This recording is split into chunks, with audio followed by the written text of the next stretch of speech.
The Great Divorce by C.S. Lewis. Preface.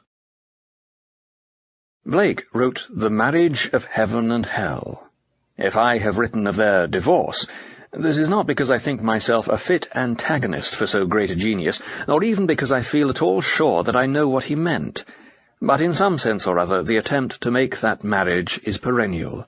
The attempt is based on the belief that reality never presents us with an absolutely unavoidable either-or, that, granted skill and patience, and, above all, time enough, some way of embracing both alternatives can always be found, that mere development or adjustment or refinement will somehow turn evil into good, without our being called on for a final and total rejection of anything we should like to retain. This belief I take to be a disastrous error. You cannot take all luggage with you on all journeys. On one journey, even your right hand and your right eye may be among the things you have to leave behind. We are not living in a world where all roads are radii of a circle, and where all, if followed long enough, will therefore draw gradually nearer and finally meet at the centre. Rather, in a world where every road, after a few miles, forks into two, and each of those into two again, and at each fork you must make a decision. Even on the biological level, life is not like a pool, but like a tree. It does not move towards unity, but away from it, and the creatures grow further apart as they increase in perfection. Good, as it ripens, becomes continually more different not only from evil, but from other good. I do not think that all who choose wrong roads perish, but their rescue consists in being put back on the right road. A wrong sum can be put right, but only by going back till you find the error, and working it afresh from that point, never by simply going on. Evil can be undone, but it cannot develop into good. Time does not heal it. The spell must be unwound, bit by bit, with backward mutters of dissevering power, or else not. It is still either-or. If we insist on keeping hell or even earth, we shall not see heaven. If we accept heaven, we shall not be able to retain even the smallest and most intimate souvenirs of hell. I believe, to be sure, that any man who reaches heaven will find that what he abandoned, even in plucking out his right eye, was precisely nothing, that the kernel of what he was really seeking, even in his most depraved wishes, will be there, beyond expectation, waiting for him in the high countries. In that sense it will be true for those who have completed the journey, and for no others, to say that good is everything and heaven everywhere. But we, at this end of the road, must not try to anticipate that retrospective vision. If we do, we are likely to embrace the false and disastrous converse and fancy that everything is good and everywhere is heaven. But what, you ask, of earth? Earth, I think, will not be found by anyone to be in the end a very distinct place. I think earth, if chosen instead of heaven, will turn out to have been, all along, only a region in hell, and earth, if put second to heaven, to have been, from the beginning, a part of heaven itself. There are only two things more to be said about this small book. Firstly, I must acknowledge my debt to a writer whose name I have forgotten, and whom I read several years ago in a highly coloured American magazine of what they call scientifiction. The unbendable and unbreakable quality of my heavenly matter was suggested to me by him, though he used the fancy for a different and most ingenious purpose. His hero travelled into the past, and there, very properly, found raindrops that would pierce him like bullets, and sandwiches that no strength could bite, because, of course, nothing in the past can be altered. I, with less originality, but, I hope, equal propriety, have transferred this to the eternal. If the writer of that story ever reads these lines, I hope he will accept my grateful acknowledgment. The second thing is this. I beg readers to remember that this is a fantasy.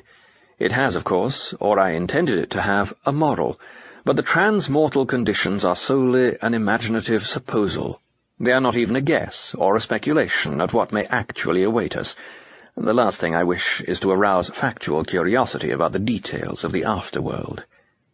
C.S. Lewis, April 1945. Chapter 1. I seem to be standing in a bus queue by the side of a long, mean street. Evening was just closing in, and it was raining. I had been wandering for hours in similar mean streets, always in the rain and always in evening twilight. Time seemed to have paused on that dismal moment when only a few shops have lit up, and it is not yet dark enough for their windows to look cheering. And just as the evening never advanced to night, so my walking had never brought me to the better parts of the town. However far I went, I found only dingy lodging-houses, small tobacconists, hoardings from which posters hung in rags, windowless warehouses, goods stations without trains, and bookshops of the sort that sell the works of Aristotle. I never met anyone. But for the little crowd at the bus stop, the whole town seemed to be empty. I think that was why I attached myself to the queue. I had a stroke of luck right away, for just as I took my stand, a little waspish woman who would have been ahead of me snapped out at a man who seemed to be with her. "Very well, then, I won't go at all, so there," and left the queue. "Pray don't imagine," said the man in a very dignified voice, "that I care about going in the least. I've only been trying to please you, for peace sake. My own feelings are, of course, a matter of no importance. I quite understand that." And, suiting the action to the word, he also walked away. Come, thought I, that's 2 places gained. I was now next to a very short man with a scowl, who glanced at me with an expression of extreme disfavour, and observed, rather unnecessarily loudly, to the man beyond him, "This sort of thing really makes one think twice about going at all." "What sort of thing?" growled the other, a big, beefy person. "Well," said the short man, "this is hardly the sort of society I'm used to, as a matter of fact." "Ah," said the big man, and then added with a glance at me, "Don't you stand any sauce from him, mister. You're not afraid of him, are you?" Then, seeing I made no move, he rounded suddenly on the short man and said, "Not good enough for you, aren't we? Like your lip." Next moment he had fetched the short man one on the side of the face that sent him sprawling into the gutter. Let him lay," said the big man to no one in particular. "I'm a plain man, that's what I am, and I've got to have my rights, same as anyone else, see?" As the short man showed no disposition to rejoin the queue, and soon began limping away, I closed up, rather cautiously, behind the big man, and congratulated myself on having gained yet another step. A moment later, 2 young people in front of him also left us, arm in arm. They were both so trousered, slender, giggly, and falsetto, that I could be sure of the sex of neither. But it was clear that each, for the moment, preferred the other to the chance of a place in the bus. "We shall never all get in," said a female voice with a whine in it from some 4 places ahead of me.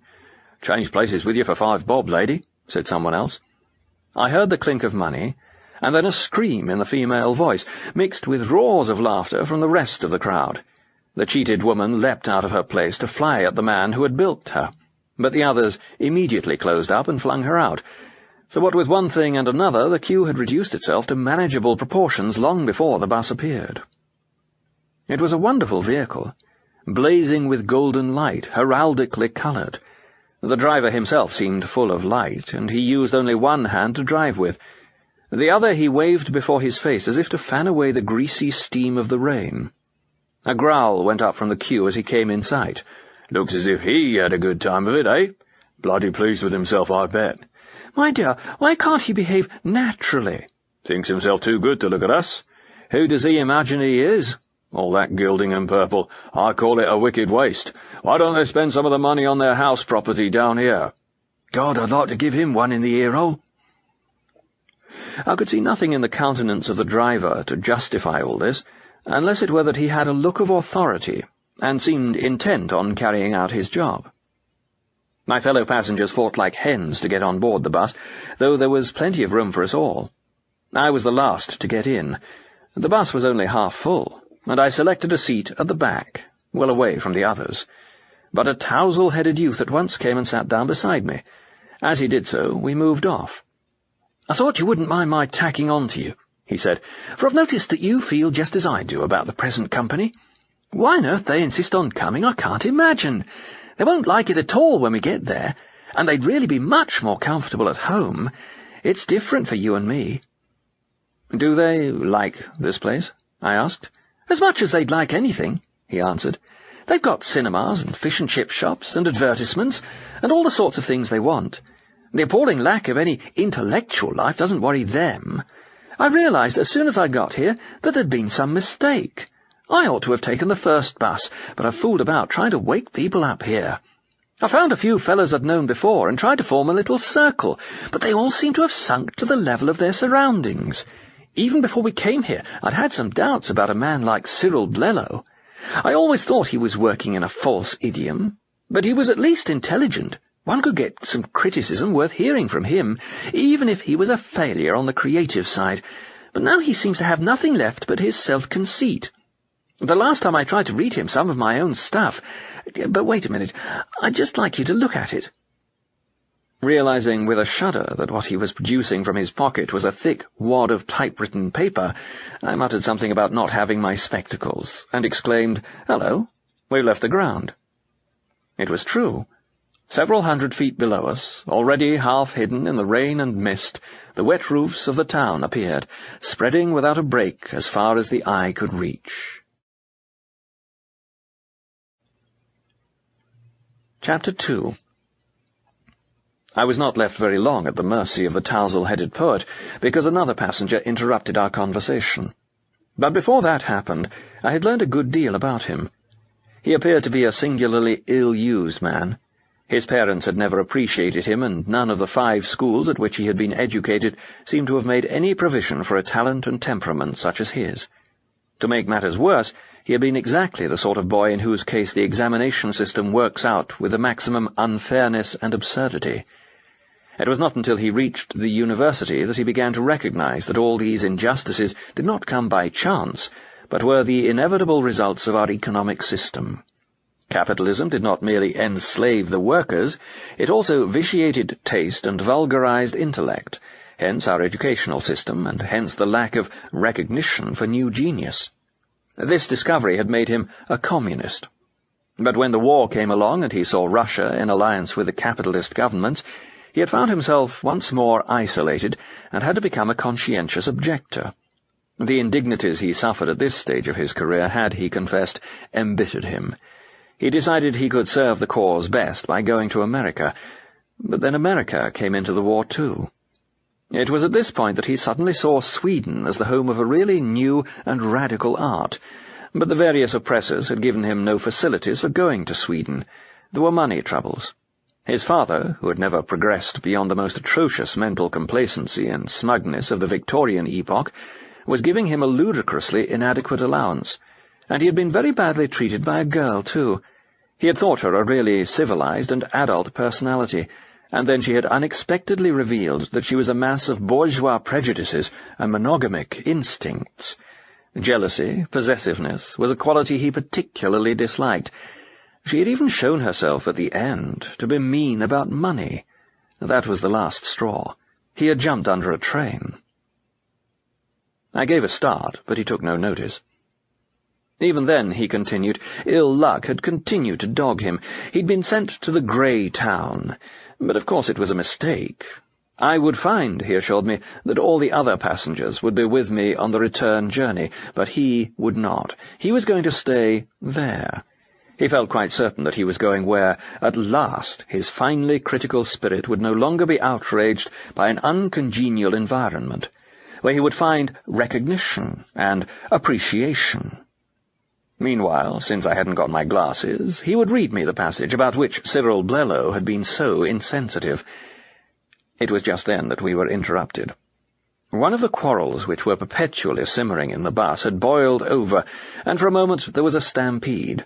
Knives were drawn, pistols were fired, but it all seemed strangely innocuous, and when it was over I found myself unharmed, though in a different seat and with a new companion. He was an intelligent-looking man with a rather bulbous nose and a bowler hat. I looked out of the windows. We were now so high that all below us had become featureless, but fields, rivers, or mountains I did not see, and I got the impression that the grey town still filled the whole field of vision. "It seems the deuce of a town," I volunteered, "and that's what I can't understand. The parts of it that I saw were so empty. Was there once a much larger population?" "Not at all," said my neighbour. "The trouble is that they're so quarrelsome. As soon as anyone arrives, he settles in some street. Before he's been there 24 hours, he quarrels with his neighbour. Before the week is over, he's quarrelled so badly that he decides to move. Very like he finds the next street empty because all the people there have quarrelled with their neighbours and moved. So he settles in. If by any chance the street is full, he goes further. But even if he stays, it makes no odds. He's sure to have another quarrel pretty soon, and then he'll move on again. Finally, he'll move right out to the edge of the town and build a new house. You see, it's easy here. You've only got to think a house, and there it is. That's how the town keeps on growing. Leaving more and more empty streets? That's right. And time's sort of odd here. That place where we caught the bus is thousands of miles from the civic centre, where all the newcomers arrive from Earth. All the people you've met were living near the bus stop, but they'd taken centuries of our time to get there by gradual removals. And what about the earlier arrivals? I mean, there must be people who came from Earth to your town even longer ago. That's right, there are. They've been moving on and on, getting further apart. They're so far off by now that they could never think of coming to the bus stop at all. Astronomical distances. There's a bit of rising ground near where I live, and a chap has a telescope. You can see the lights of the inhabited houses, where those old ones live, millions of miles away. Millions of miles from us and from one another. Every now and then they move further still. That's one of the disappointments. I thought you'd meet interesting historical characters, but you don't. They're too far away. Would they get to the bus stop in time, if they ever set out? Well, theoretically. But it'd be a distance of light years, and they wouldn't want to by now, not those old chaps like Tamburlaine and Genghis Khan, or Julius Caesar, or Henry V. Wouldn't want to? Well, that's right. The nearest of those old ones is Napoleon. We know that because two chaps made the journey to see him. They'd started long before I came, of course, but I was there when they came back. About 15,000 years of our time it took them. We've picked out the house by now, just a little pinprick of light and nothing else near it for millions of miles. But they got there? That's right. He'd built himself a huge house, all in the Empire style, rows of windows flaming with light, though it only shows as a pinprick from where I live. Did they see Napoleon? That's right. They went up and looked through one of the windows. Napoleon was there all right. What was he doing? Walking up and down all the time. Left, right, never stopping for a moment. The two chaps watched him for about a year, and he never rested, and muttering to himself all the time, "It was Soult's fault, it was Ney's fault, it was Josephine's fault, it was the fault of the Russians, it was the fault of the English," like that all the time, never stopped for a moment. A little fat man, and he looked kind of tired, but he didn't seem able to stop it. From the vibrations I gathered that the bus was still moving, but there was now nothing to be seen from the windows which confirmed this, nothing but grey void above and below. "Then the town will go on spreading indefinitely," I said. "That's right," said the intelligent man, "unless someone can do something about it." "How do you mean?" "Well, as a matter of fact, between you and me and the wall, that's my job at the moment. What's the trouble about this place? Not that people are quarrelsome, that's only human nature, and was always the same even on Earth. The trouble is, they have no needs. You get everything you want, not very good quality, of course, by just imagining it. That's why it never costs any trouble to move to another street or build another house. In other words, there's no proper economic basis for any community life. If they needed real shops, chaps would have to stay near where the real shops were. If they needed real houses, they'd have to stay near where builders were. It's scarcity that enables a society to exist. Well, that's where I come in. I'm not going this trip for my health. As far as that goes, I don't think it would suit me up there. But if I can come back with some real commodities, anything at all that you could really bite, or drink, or sit on, why, at once you get a demand down in our town. I'd start a little business. I'd have something to sell. You'd soon get people coming to live near. Centralization. 2 fully inhabited streets would accommodate the people that are now spread over 1 million square miles of empty streets. I'd make a nice little profit, and be a public benefactor as well. You mean, if they had to live together, they gradually learn to quarrel less? Well, I don't know about that. I dare say they could be kept a bit quieter. You'd have a chance to build up a police force, knock some kind of discipline into them. Anyway, here he dropped his voice, it'd be better, you know. Everyone admits that. Safety in numbers. Safety from what? I began, but my companion nudged me to be silent. I changed my question. But look here, said I, if they can get everything just by imagining it, why would they want any real things, as you call them? Eh? Oh, well, they'd like houses that really kept out the rain. Their present houses don't? Well, of course not. How could they? What the devil is the use of building them, then? The intelligent man put his head closer to mine. Safety again, he muttered. At least the feeling of safety. It's all right now, but later on, you understand. What? Said I, almost involuntarily sinking my own voice to a whisper. He articulated noiselessly, as if expecting that I understood lip-reading. I put my ear close to his mouth. Speak up, I said. It will be dark presently, he mouthed.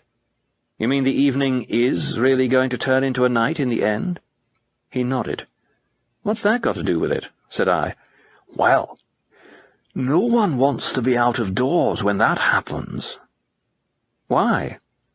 His reply was so furtive that I had to ask him several times to repeat it. When he had done so, being a little annoyed, as one so often is with whisperers, I replied without remembering to lower my voice. Who are they? I asked, and what are you afraid they'll do to you? And why should they come out when it's dark? And what protection could an imaginary house give if there was any danger? Here, shouted the big man, who's talking all that stuff? You stop your whispering, you two, if you don't want a hiding, see? Spreading rumours, that's what I call it. You shut your face, Ikey, see? Quite right. Scandalous. Ought to be prosecuted. How did they get into the bus? Growled the passengers. A fat, clean-shaven man who sat on the seat in front of me leaned back and addressed me in a cultured voice. Excuse me, he said, but I couldn't help overhearing parts of your conversation. It is astonishing how these primitive superstitions linger on.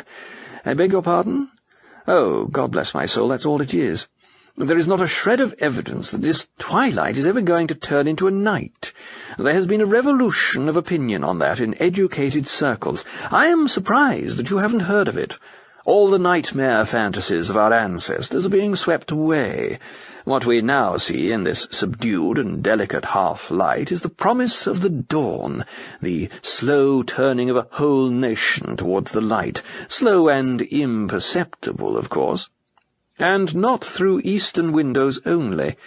When daylight comes in the light. And that passion for real commodities which our friend speaks of is only materialism, you know. It's retrogressive, earthbound, a hankering for matter. But we look on this spiritual city, for with all its faults it is spiritual, as a nursery in which the creative functions of man, now freed from the clogs of matter, begin to try their wings. A sublime thought. Hours later there came a change. It began to grow light in the bus. The greyness outside the windows turned from mud colour to mother-of-pearl, then to faintest blue, then to a bright blueness that stung the eyes. We seemed to be floating in a pure vacancy. There were no lands, no sun, no stars in sight, only the radiant abyss. I let down the window beside me. Delicious freshness came in for a second, and then— "What the hell are you doing?" shouted the intelligent man, leaning roughly across me and pulling the window sharply up. "Want us all to catch our death of cold?" "Hit him a biff," said the big man. I glanced round the bus. Though the windows were closed and soon muffed, the bus was full of light. It was cruel light. I shrank from the faces and forms by which I was surrounded. They were all fixed faces, full, not of possibilities, but of impossibilities. Some gaunt, some bloated, some glaring with idiotic ferocity, some drowned beyond recovery in dreams, but all, in one way or another, distorted and faded. One had a feeling that they might fall to pieces at any moment if the light grew much stronger. Then there was a mirror on the end wall of the bus. I caught sight of my own. And still the light grew.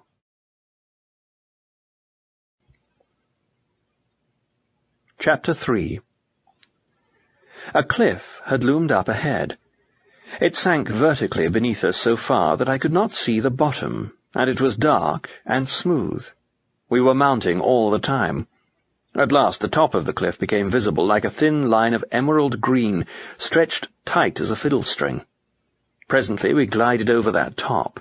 We were flying above a level, grassy country through which there ran a wide river. We were losing height now.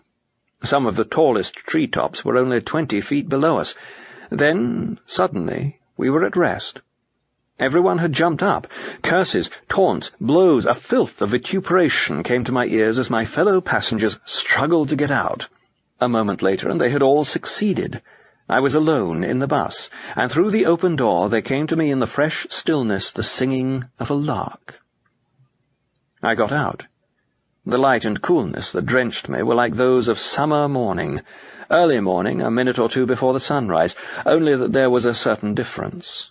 I had the sense of being in a larger space, perhaps even a larger sort of space than I had ever known before, as if the sky were further off, and the extent of the green plain wider than they could be on this little ball of earth. I had got out, in some sense which made the solar system itself seem an indoor affair. It gave me a feeling of freedom, but also of exposure, possibly of danger, which continued to accompany me through all that followed. It is the impossibility of communicating that feeling, or even of inducing you to remember it as I proceed, which makes me despair of conveying the real quality of what I saw and heard. At first, of course, my attention was caught by my fellow passengers, who were still grouped about in the neighbourhood of the omnibus, though beginning, some of them, to walk forward into the landscape with hesitating steps. I gasped when I saw them. Now that they were in the light, they were transparent. Fully transparent when they stood between me and it, smudgy and imperfectly opaque when they stood in the shadow of some tree. They were, in fact, ghosts, man-shaped stains on the brightness of that air. One could attend to them or ignore them at will, as you do with the dirt on a window-pane. I noticed that the grass did not bend under their feet. Even the dewdrops were not disturbed. Then some readjustment of the mind, or some focusing of my eyes, took place, and I saw the whole phenomenon the other way round. The men were as they always had been, as all the men I had known had been, perhaps. It was the light, the grass, the trees that were different, made of some different substance, so much solider than things in our country that men were ghosts by comparison. Moved by a sudden thought, I bent down and tried to pluck a daisy which was growing at my feet. The stalk wouldn't break. I tried to twist it, but it wouldn't twist. I tugged till the sweat stood out on my forehead, and I had lost most of the skin off my hands. The little flower was hard, not like wood or even like iron, but like diamond. There was a leaf, a young, tender beech leaf, lying in the grass beside it. I tried to pick the leaf up. My heart almost cracked with the effort, and I believe I did just raise it, but I had to let it go at once. It was heavier than a sack of coal. As I stood, recovering my breath with great gasps and looking down at the daisy, I noticed that I could see the grass not only between my feet, but through them. I also was a phantom. Who will give me words to express the terror of that discovery? Golly, thought I, I'm in for it this time.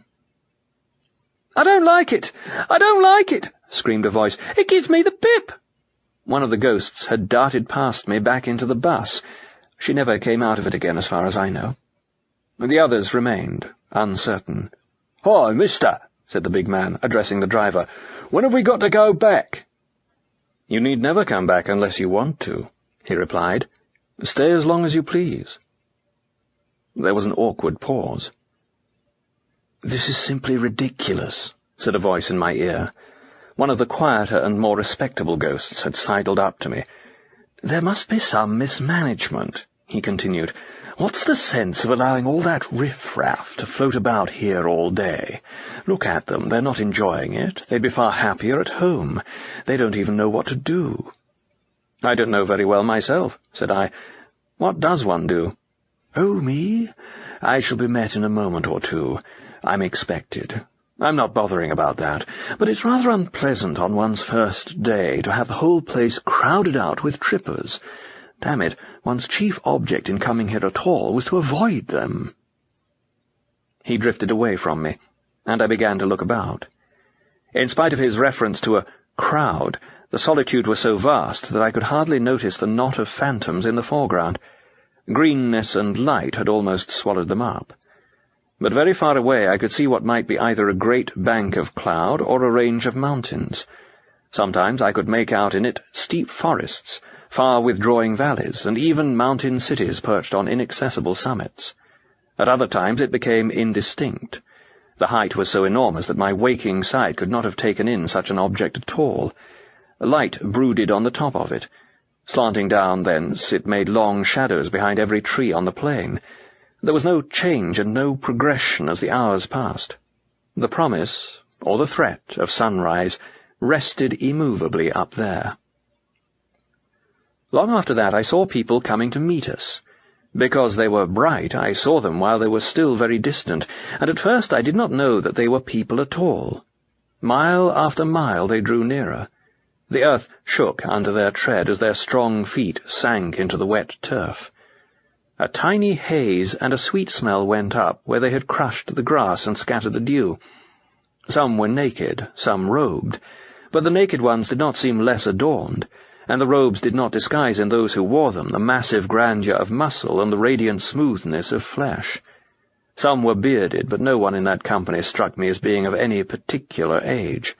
One gets glimpses, even in our country, of that which is ageless, heavy thought in the face of an infant, and frolic childhood in that of a very old man. Here it was all like that. They came on steadily. I did not entirely like it. 2 of the ghosts screamed and ran for the bus. The rest of us huddled closer to one another. Chapter 4. As the solid people came nearer still, I noticed that they were moving with order and determination, as though each of them had marked his man in our shadowy company. "There are going to be affecting scenes," I said to myself. Perhaps it would not be right to look on. With that I sidled away on some vague pretext of doing a little exploring. A grove of huge cedars to my right seemed attractive, and I entered it. Walking proved difficult. The grass, hard as diamonds to my unsubstantial feet, made me feel as if I were walking on wrinkled rock, and I suffered pains like those of the mermaid in Hans Andersen. A bird ran across in front of me, and I envied it. It belonged to that country, and was as real as the grass. It could bend the stalks and spatter itself with the dew. Almost at once I was followed by what I have called the big man, to speak more accurately, the big ghost. He in his turn was followed by one of the bright people. "Don't you know me?" he shouted to the ghost. And I found it impossible not to turn and attend. The face of the solid spirit, he was one of those that wore a robe, made me want to dance. It was so jocund, so established in its youthfulness. "Well, I'm damned," said the ghost. "I wouldn't have believed it. It's a fair knockout.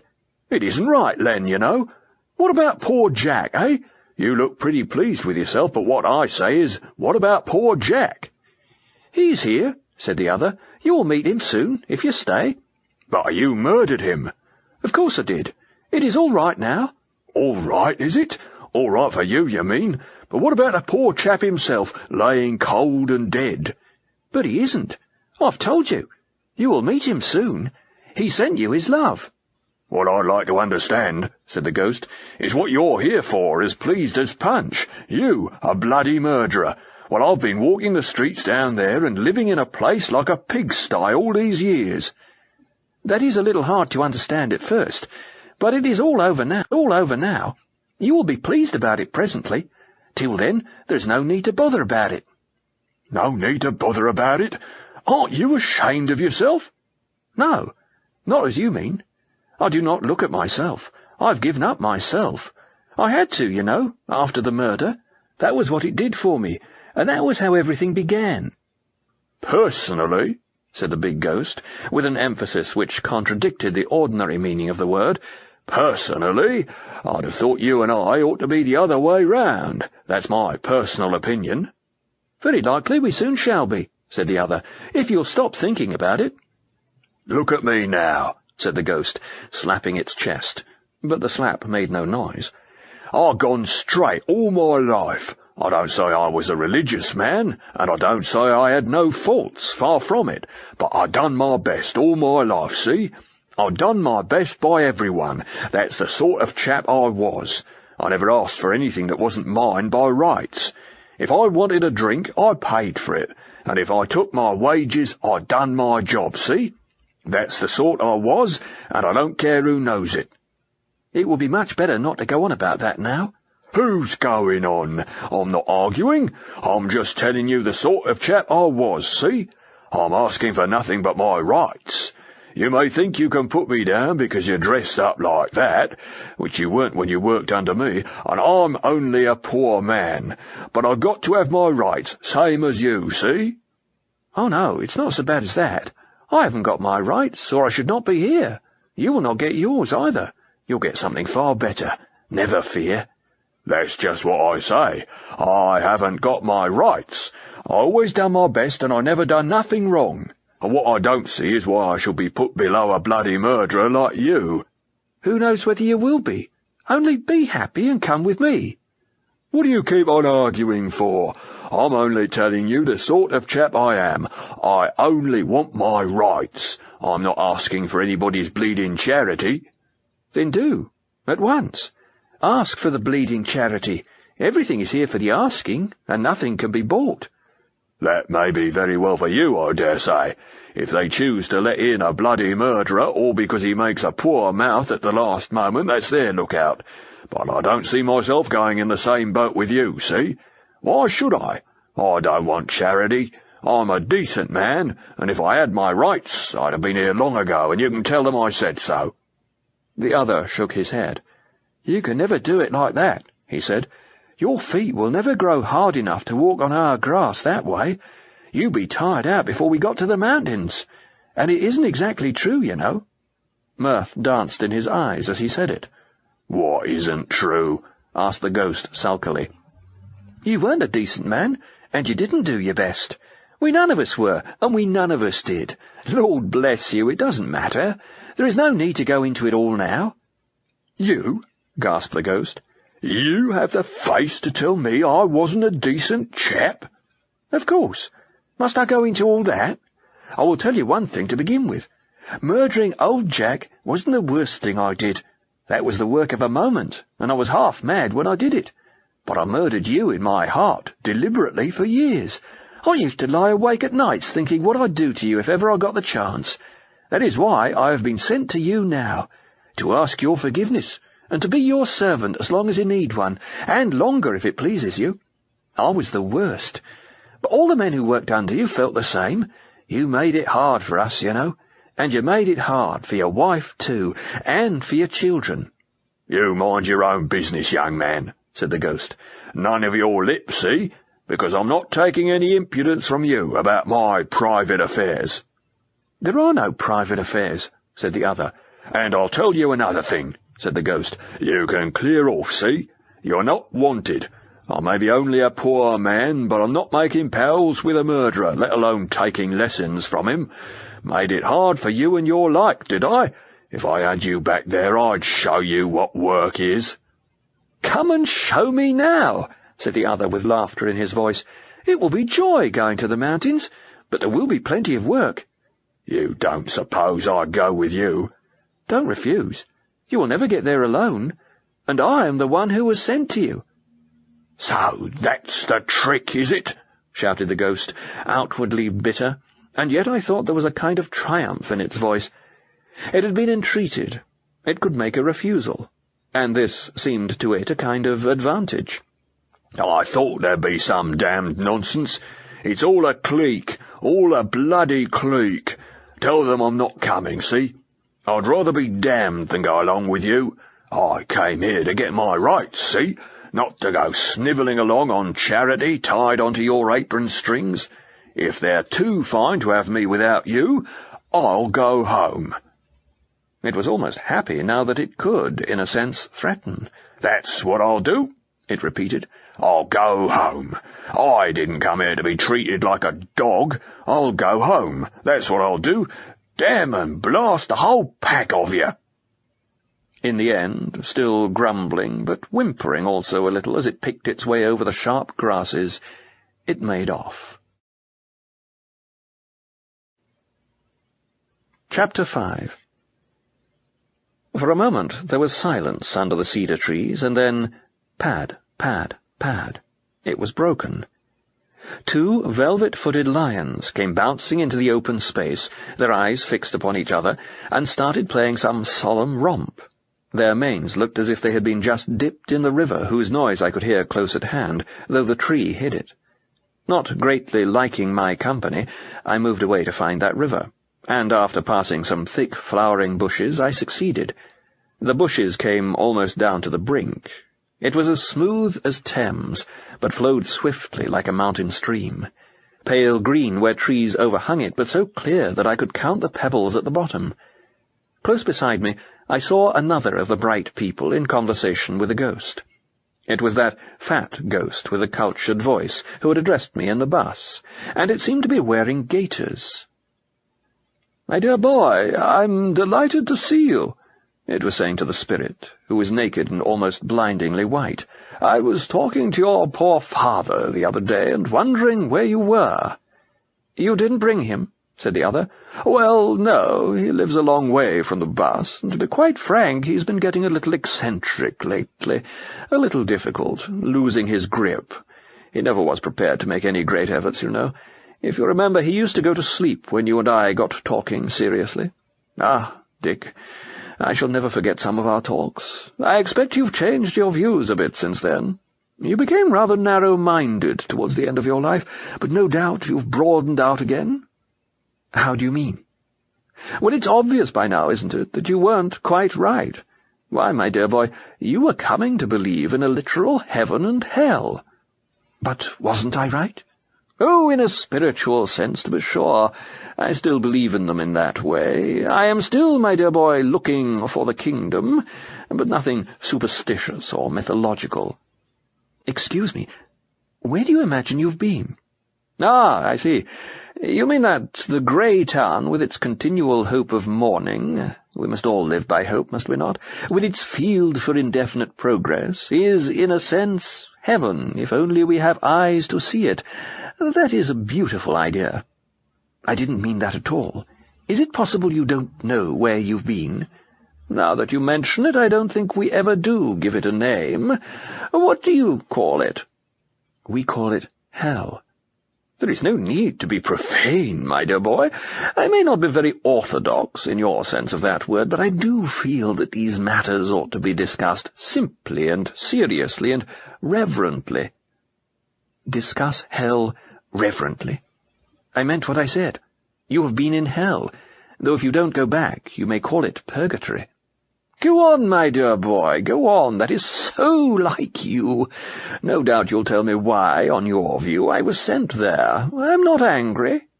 "But don't you know? You went there because you're an apostate." "You serious, Dick?" "Perfectly." "This is worse than I expected. Do you really think people are penalized for their honest opinions, even assuming, for the sake of argument, that those opinions were mistaken?" "Do you really think there are no sins of intellect?" "There are indeed, Dick. There is hide-bound prejudice and intellectual dishonesty and timidity and stagnation. But honest opinions, fearlessly followed, they are not sins." "I know we used to talk that way. I did it too until the end of my life, when I became what you call narrow. It all turns on what are honest opinions." "Mine certainly were. They were not only honest, but heroic. I asserted them fearlessly. When the doctrine of the resurrection ceased to commend itself to the critical faculties which God had given me, I openly rejected it. I preached my famous sermon. I defied the whole chapter. I took every risk." "What risk? What was at all likely to come of it, except what actually came? Popularity, sales for your books, invitations, and finally a bishopric." "Dick, this is unworthy of you. What are you suggesting?" "Friend, I am not suggesting at all. You see, I know now. Let us be frank. Our opinions were not honestly come by. We simply found ourselves in contact with a certain current of ideas, and plunged into it because it seemed modern and successful. At college, we just started automatically writing the kind of essays that got good marks, and saying the kind of things that won applause. When, in our whole lives, did we honestly face, in solitude, the one question on which all turned, whether, after all, the supernatural might not in fact occur? When did we put up one moment's real resistance to the loss of our faith? If this is meant to be a sketch of the genesis of liberal theology in general, I reply that it is a mere libel.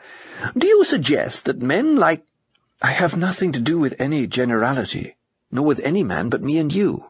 Oh, as you love your own soul, remember. You know that you and I were playing with loaded dice.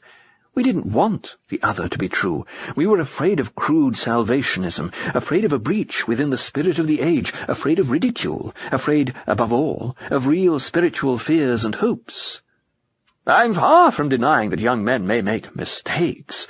They may well be influenced by current fashions of thought, but it's not a question of how the opinions are formed. The point is that they were my honest opinions, sincerely expressed. Of course. Having allowed oneself to drift, unresisting, unpraying, accepting every half-conscious solicitation from our desires, we reached a point where we no longer believed the faith. Just in the same way, a jealous man, drifting and unresisting, reaches a point at which he believes lies about his best friend. A drunkard reaches a point at which, for the moment, he actually believes that another glass will do him no harm. The beliefs are sincere, in the sense that they do occur as psychological events in the man's mind. If that's what you mean by sincerity, they are sincere, and so were ours. But errors which are sincere in that sense are not innocent. You'll be justifying the Inquisition in a moment. Why? Because the Middle Ages erred in one direction, does it follow that there is no error in the opposite direction? Well, this is extremely interesting, said the Episcopal ghost. It's a point of view. Certainly it's a point of view.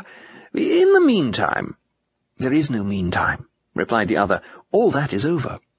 We are not playing now. I have been talking of the past, your past and mine, only in order that you may turn from it forever.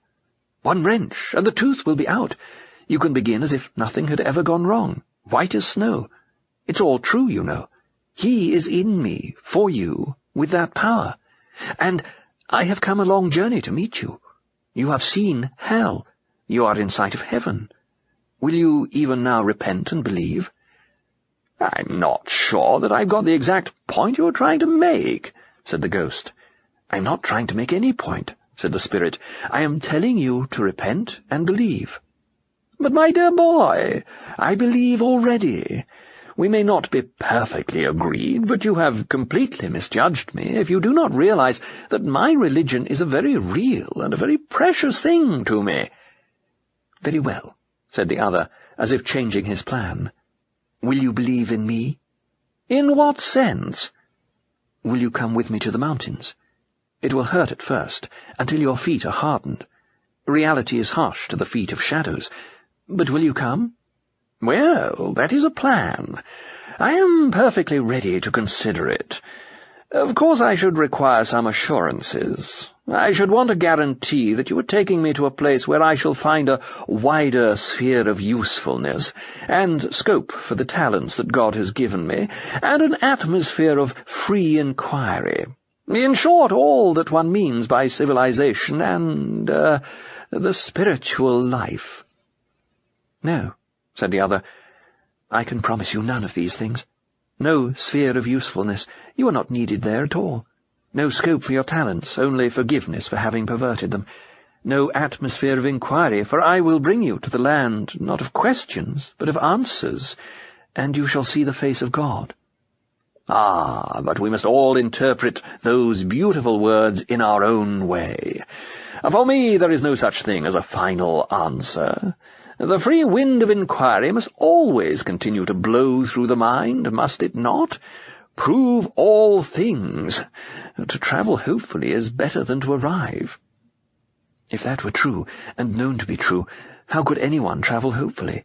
There would be nothing to hope for. But you must feel yourself that there is something stifling about the idea of finality. Stagnation, my dear boy, what is more soul-destroying than stagnation? You think that, because hitherto you have experienced truth only with the abstract intellect. I will bring you where you can taste it like honey, and be embraced by it as by a bridegroom. Your thirst shall be quenched.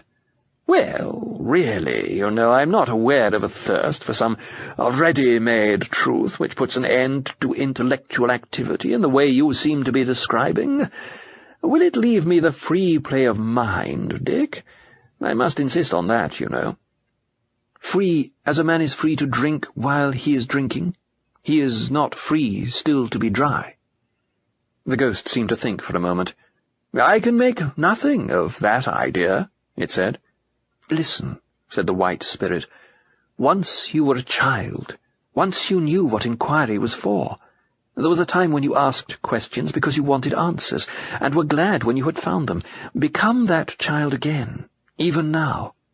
Ah, but when I became a man, I put away childish things. You have gone far wrong. Thirst was made for water, inquiry for truth. What you now call the free play of inquiry has neither more nor less to do with the ends for which intelligence was given you than masturbation has to do with marriage. If we cannot be reverent, there is at least no need to be obscene. The suggestion that I should return at my age to the mere factual inquisitiveness of boyhood strikes me as preposterous. In any case, that question-and-answer conception of thought only applies to matters of fact. Religious and speculative questions are surely on a different level. We know nothing of religion here. We think only of Christ. We know nothing of speculation. Come and see. I will bring you to eternal fact, the father of all other facthood.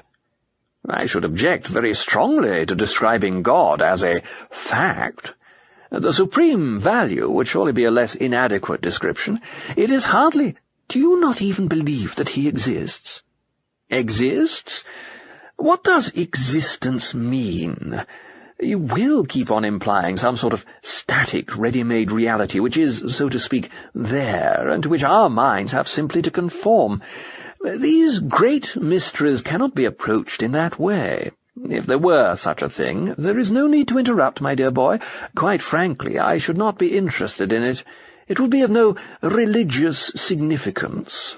God, for me, is something purely spiritual, the spirit of sweetness and light and tolerance, and service, Dick, service. We mustn't forget that, If the thirst of the reason is really dead, said the spirit, and then stopped as though pondering. Then suddenly he said, Can you at least still desire happiness? Happiness, my dear Dick, said the ghost placidly. Happiness, as you will come to see when you are older, lies in the path of duty. Which reminds me, bless my soul, I'd nearly forgotten. Of course I can't come with you. I have to be back next Friday to read a paper. We have a little theological society down there. Oh, yes, there is plenty of intellectual life. Not of a very high quality, perhaps. One notices a certain lack of grip, a certain confusion of mind. That is where I can be of some use to them. There are even regrettable jealousies. I don't know why, but tempers seem less controlled than they used to be. Still, one mustn't expect too much of human nature. I feel I can do a great work among them. But you've never asked me what my paper is about. I'm taking the text about growing up to the measure of the stature of Christ and working out an idea which I feel sure you'll be interested in. I'm going to point out how people always forget that Jesus, here the ghost bowed, was a comparatively young man when he died. He would have outgrown some of his earlier views, if he'd lived, as he might have done with a little more tact and patience. I'm going to ask my audience to consider what his mature views would have been, a profoundly interesting question. What a different Christianity we might have had if only the founder had reached his full stature. I shall end up by pointing out how this deepens the significance of the crucifixion. One feels for the first time what a disaster it was, what a tragic waste, so much promise cut short. "Oh, must you be going? Well, so must I. Goodbye, my dear boy. It has been a great pleasure, most stimulating and provocative. Goodbye, goodbye, goodbye." The ghost nodded its head and beamed on the spirit with a bright, clerical smile, or with the best approach to it which such unsubstantial lips could manage, and then turned away, humming softly to itself, "City of God, how broad and far." But I did not watch him long, for a new idea had just occurred to me. If the grass were hard as rock, I thought, would not the water be hard enough to walk on? I tried it with one foot, and my foot did not go in. Next moment I stepped boldly out on the surface. I fell on my face at once, and got some nasty bruises. I had forgotten that though it was to me solid, it was not the less in rapid motion. When I had picked myself up, I was about 30 yards further downstream from the point where I had left the bank. But this did not prevent me from walking upstream. It only meant that by walking very fast indeed, I made very little progress. Chapter 6. The cool, smooth skin of the bright water was delicious to my feet, and I walked on it for about an hour, making perhaps a couple of 100 yards. Then the going became different. The current grew swifter. Great flakes or islands of foam came swirling down towards me, bruising my shins like stones if I did not get out of their way. The surface became uneven, rounded itself into lovely hollows and elbows of water, which distorted the appearance of the pebbles on the bottom, and threw me off my balance, so that I had to scramble to shore. But as the banks hereabouts consisted of great flat stones, I continued my journey without much hurt to my feet. An immense yet lovely noise vibrated through the forest. Hours later I rounded a bend and saw the explanation. Before me, green slopes made a wide amphitheatre, enclosing a frothy and pulsating lake into which, over many-coloured rocks, a waterfall was pouring. Here once again I realized that something had happened to my senses, so that they were now receiving impressions which would normally exceed their capacity. On earth, such a waterfall could not have been perceived at all as a whole. It was too big. Its sound would have been a terror in the woods for 20 miles. Here, after the first shock, my sensibility took both, as a well-built ship takes a huge wave. I exulted. The noise, though gigantic, was like giants' laughter, like the revelry of a whole college of giants together laughing, dancing, singing, roaring at their high works. Near the place where the fall plunged into the lake, there grew a tree. Wet with the spray, half veiled in foam bows, flashing with the bright, innumerable birds that flew among its branches, it rose in many shapes of billowy foliage, huge as a fenland cloud. From every point apples of gold gleamed through the leaves.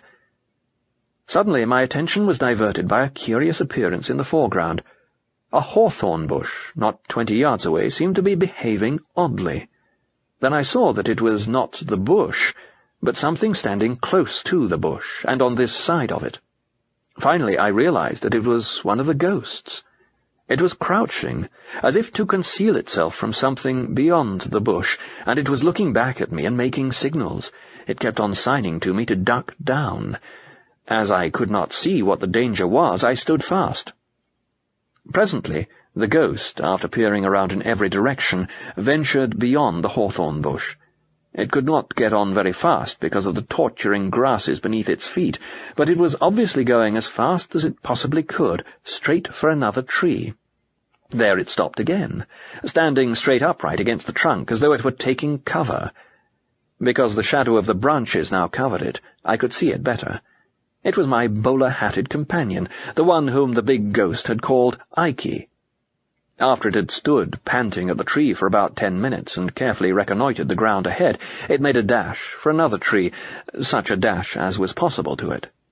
In this way, with infinite labour and caution, it had reached the great tree in about an hour. That is, it had come within 10 yards of it. Here it was checked. Round the tree grew a belt of lilies, to the ghost an insuperable obstacle. It might as well have tried to tread down an anti-tank trap as to walk on them. It lay down and tried to crawl between them, but they grew too close, and they would not bend. And all the time it was apparently haunted by the terror of discovery. At every whisper of the wind it stopped and cowered. Once, at the cry of a bird, it struggled back to its last place of cover, but then desire hounded it out again, and it crawled once more to the tree. I saw it clasp its hands and writhe in the agony of its frustration. The wind seemed to be rising. I saw the ghost wring its hands and put its thumb into its mouth, cruelly pinched, I doubt not, between two stems of the lilies when the breeze swayed them. Then came a real gust. The branches of the tree began to toss. A moment later, and 6 apples had fallen round the ghost and on it. He gave a sharp cry, but suddenly checked it. I thought the weight of the golden fruit where it had fallen on him would have disabled him, and certainly for a few minutes he was unable to rise. He lay whimpering, nursing his wounds, but soon he was at work again. I could see him feverishly trying to fill his pockets with the apples. Of course it was useless. One could see how his ambitions were gradually forced down. He gave up the idea of a pocketful. 2 would have to do. He gave up the idea of 2. He would take 1, the largest. He gave up that hope. He was not looking for the smallest one. He was trying to find if there was one small enough to carry. The amazing thing was that he succeeded. When I remembered what the leaf had felt like when I tried to lift it, I could hardly help admiring this unhappy creature when I saw him rise, staggering to his feet, actually holding the smallest of the apples in his hands.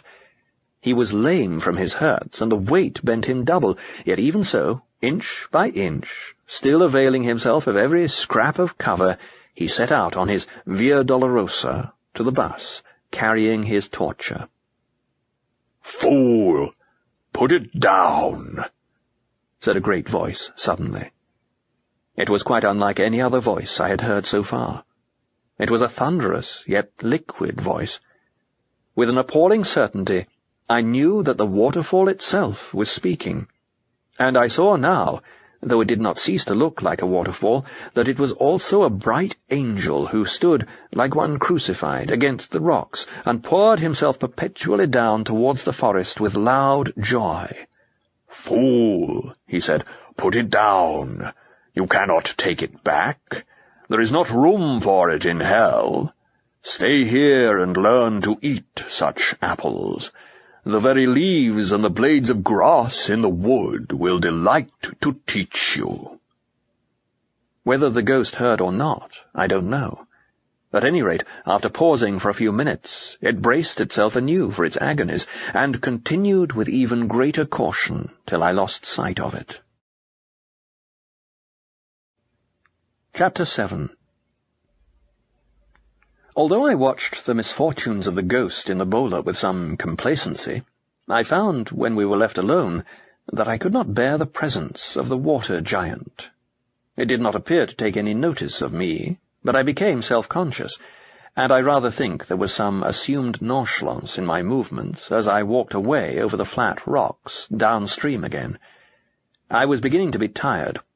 Looking at the silverfish which darted over the riverbed, I wished greatly that to me also that water were permeable. I should have liked to dip. "Thinking of going back?" said a voice close at hand. I turned, and saw a tall ghost standing with its back against a tree, chewing a ghostly cheroot. It was that of a lean, hard-bitten man, with grey hair and a gruff, but not uneducated voice, the kind of man I have always instinctively felt to be reliable. "I don't know," said I. "Are you?" "Yes," it replied. "I guess I've seen about all there is to see." "You don't think of staying?" "That's all propaganda," it said. "Of course there never was any question of our staying. You can't eat the fruit, but you can't drink the water, and it takes you all your time to walk on the grass. A human being couldn't live here. All that idea of staying is only an advertisement stunt." "Then why did you come?" "Oh, I don't know. Just to have a look round. I'm the sort of chap who likes to see things for himself. Wherever I've been, I've always had a look at anything that was being cracked up. When I was out east, I went to see Pekin. What was Pekin like?" "Nothing to it. Just one darn wall inside another. Just a trap for tourists. I've been pretty well everywhere. Niagara Falls, the Pyramids, Salt Lake City, the Taj Mahal. What was it like? Not worth looking at. They're all advertisement stunts, all run by the same people. There's a combine, you know, a world combine that just takes an atlas and decides where they'll have a site. Doesn't matter what they choose, anything will do as long as the publicity is properly managed. And you've lived, down there, in the town, for some time? In what they call hell? Yes, it's a flop, too. They lead you to expect red fire and devils and all sorts of interesting people sizzling on grids, Henry VIII and all that. But when you get there, it's just like any other town. I prefer it up here, said I. Well, I don't see what all the talk is about, said the hard-bitten ghost. It's as good as any other park to look at, and darned uncomfortable. There seems to be some idea that if one stays here, one would get, well, solider, grow acclimatized. I know all about that, said the ghost. Same old lie. People have been telling me that sort of thing all my life. They told me in the nursery that if I were good, I'd be happy, and they told me at school that Latin would get easier as I went on. After I'd been married a month, some fool was telling me that there were always difficulties at first, but with tact and patience I'd soon settle down and like it. And all through 2 wars, what didn't they say about the good time coming, if only I'd be a brave boy and go on being shot at? Of course they'll play the old game here if anyone's fooled enough to listen. But who are they? This might be run by someone different. Entirely new management, eh? Don't you believe it. It's never a new management. You'll always find the same old ring. I know all about dear, kind Mummy coming up to your bedroom and getting all she wants to know out of you. But you always found she and Father were the same firm, really. Didn't we find that both sides in all the wars were run by the same armament firms? Or the same firm which is behind the Jews and the Vatican and the dictators and the democracies and all the rest of it? All this stuff up here is run by the same people as the town. They're just laughing at us. I thought they were at war. Of course you did. That's the official version. But who's ever seen any signs of it? Oh, I know that's how they talk. But if there's a real war, why don't they do anything? Don't you see that if the official version were true, these chaps up here would attack and sweep the town out of existence? They've got the strength. If they wanted to rescue us, they could do it. But obviously the last thing they want is to end their so-called war. The whole game depends on keeping it going. This account of the matter struck me as uncomfortably plausible. I said nothing. Anyway, said the ghost, who wants to be rescued? What the hell would there be to do here? Or there, said I. Quite, said the ghost. They've got you either way. What would you like to do if you had your choice? I asked. There you go, said the ghost with a certain triumph, asking me to make a plan. It's up to the management to find something that doesn't bore us, isn't it? It's their job. Why should we do it for them? That's just where all the parsons and moralists have got the thing upside down. They keep on asking us to alter ourselves. But if the people who run the show are so clever and so powerful, why don't they find something to suit their public? All this poppycock about growing harder so that the grass doesn't hurt our feet now. There's an example. What would you say if you went to a hotel where the eggs were all bad, and when you complained to the boss, instead of apologizing and changing his dairyman, he just told you that if you tried, you'd get to like bad eggs in time? Well, I'll be getting along, said the ghost after a short silence. You coming my way? There doesn't seem to be much point in going anywhere on your showing, I replied. A great depression had come over me. And at least it's not raining here. Not at the moment, said the hard-bitten ghost, but I never saw one of these bright mornings that didn't turn to rain later on. And by gum, when it does rain here, I hadn't thought of that. It hadn't occurred to you that with the sort of water they have here, every raindrop will make a hole in you like a machine-gun bullet. That's their little joke, you see. First of all, tantalize you with ground you can't walk on, and water you can't drink, and then drill you full of holes. But they won't catch me that way. A few minutes later, he moved off. Chapter 8. I sat still on a stone by the river's side, feeling as miserable as I ever felt in my life. Hitherto it had not occurred to me to doubt the intentions of the solid people, nor to question the essential goodness of their country, even if it were a country which I could not long inhabit. It had indeed once crossed my mind that if these solid people were as benevolent as I had heard one or two of them claim to be, they might have done something to help the inhabitants of the town, something more than meeting them on the plain.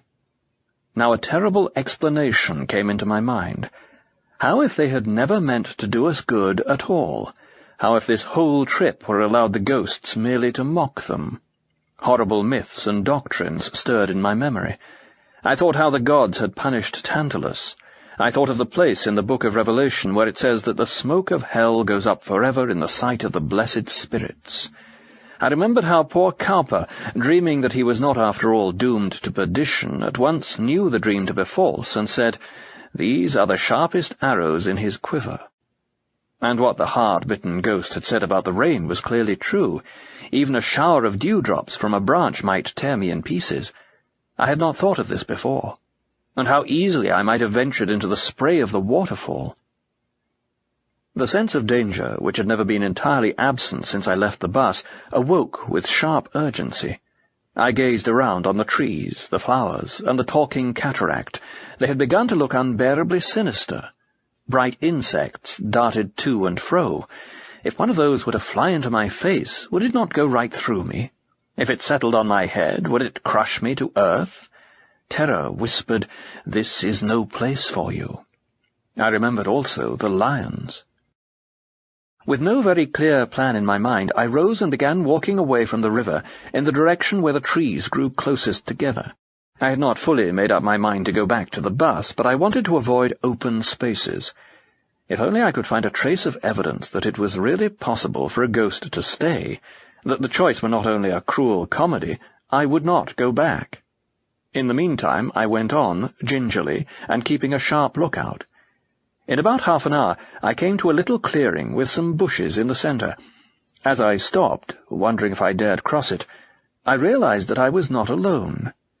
A ghost hobbled across the clearing as quickly as it could on that uneasy soil, looking over its shoulder as if it were pursued.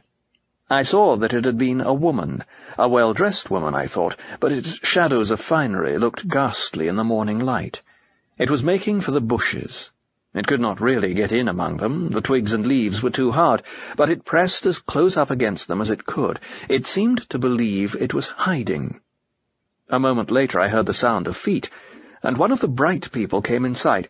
One always noticed that sound there, for we ghosts made no noise when we walked. "Go away!" squealed the ghost. "Go away! Can't you see I want to be alone?" "But you need help," said the solid one. "If you have the least trace of decent feeling left," said the ghost, "you'll keep away. I don't want help. I want to be left alone. Do go away. You know I can't walk fast enough on these horrible spikes to get away from you. It's abominable of you to take advantage." "Oh, that," said the spirit. "That'll soon come right. But you're going in the wrong direction. It's back there, to the mountains you need to go. You can lean on me all the way. I can't absolutely carry you, but you need have almost no weight on your own feet, and it will hurt less at every step." "I'm not afraid of being hurt, you know that." "Then what is the matter?" "Can't you understand anything? Do you really suppose I'm going out there among all those people like this?" "But why not?" "I'd never have come at all if I'd known you were going to be dressed like that." "Friend, you see, I'm not dressed at all."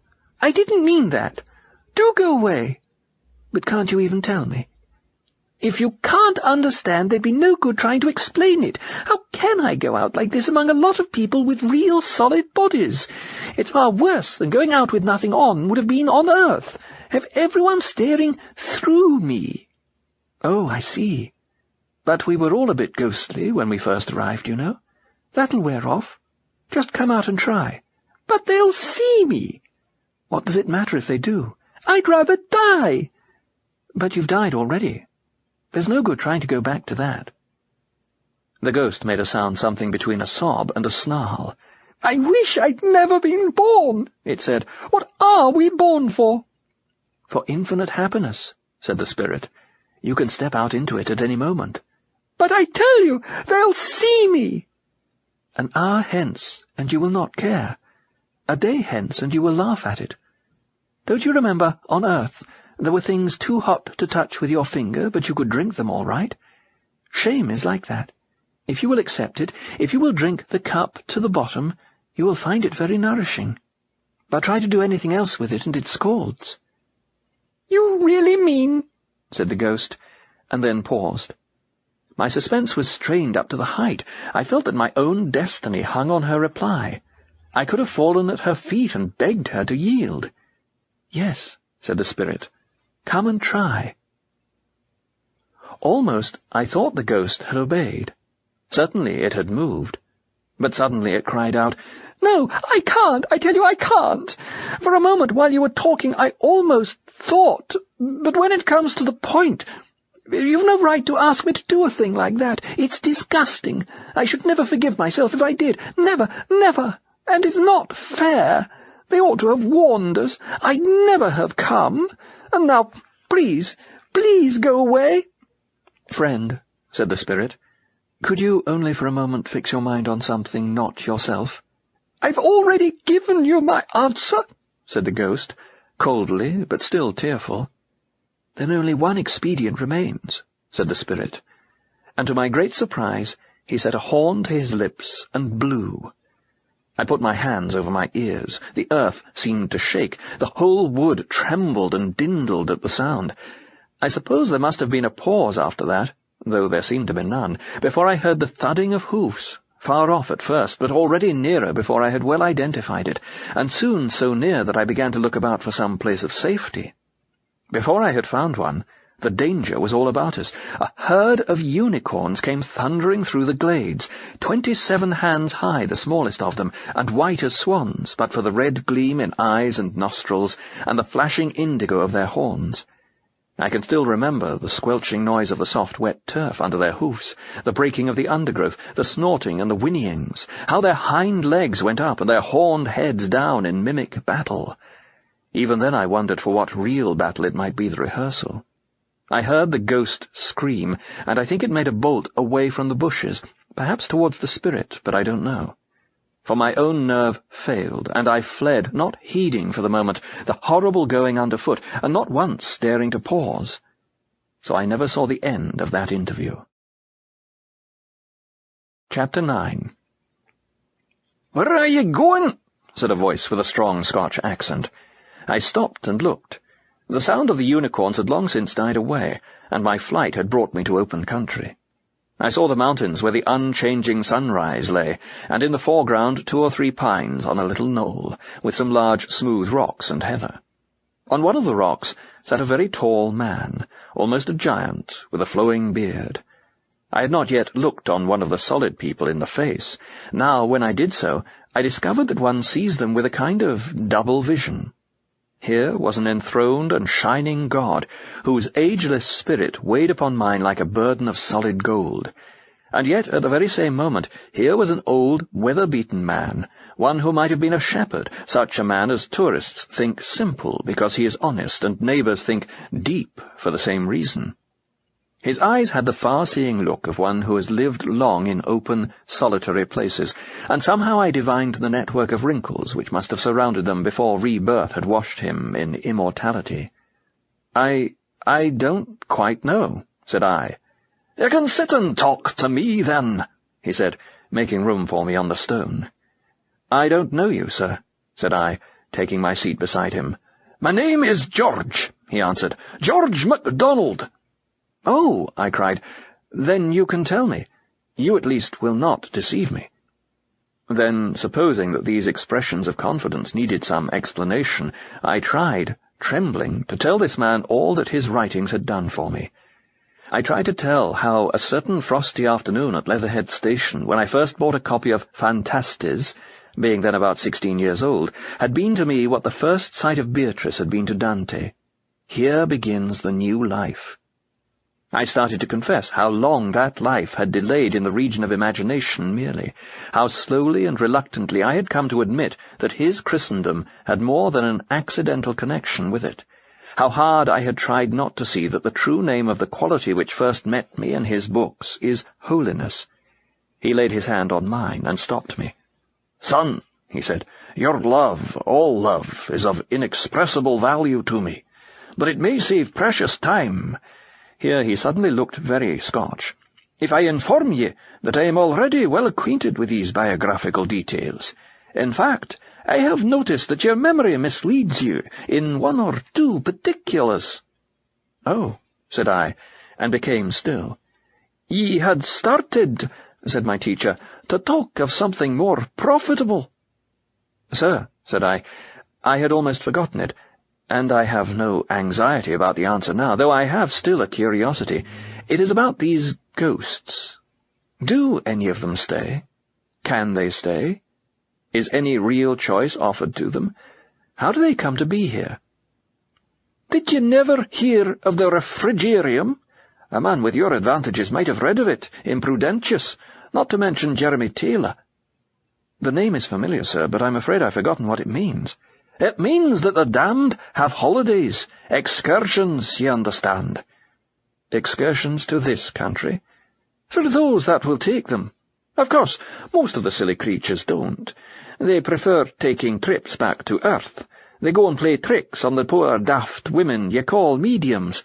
They go and try to assert their ownership of some house that once belonged to them, and then you get what's called a haunting. Or they go to spy on their children.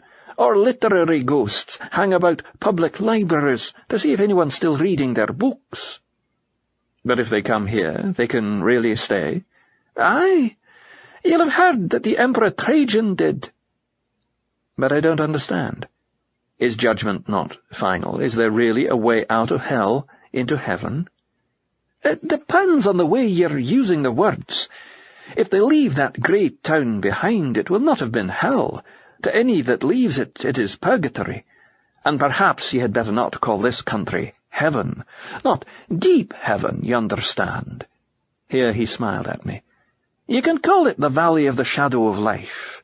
And yet to those who stay here it will have been heaven from the first. And you can call those sad streets in the town yonder the Valley of the Shadow of Death.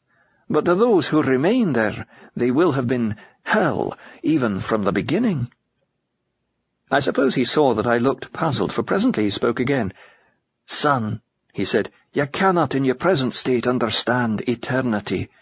When Anodos looked through the door of the timeless, he brought no message back.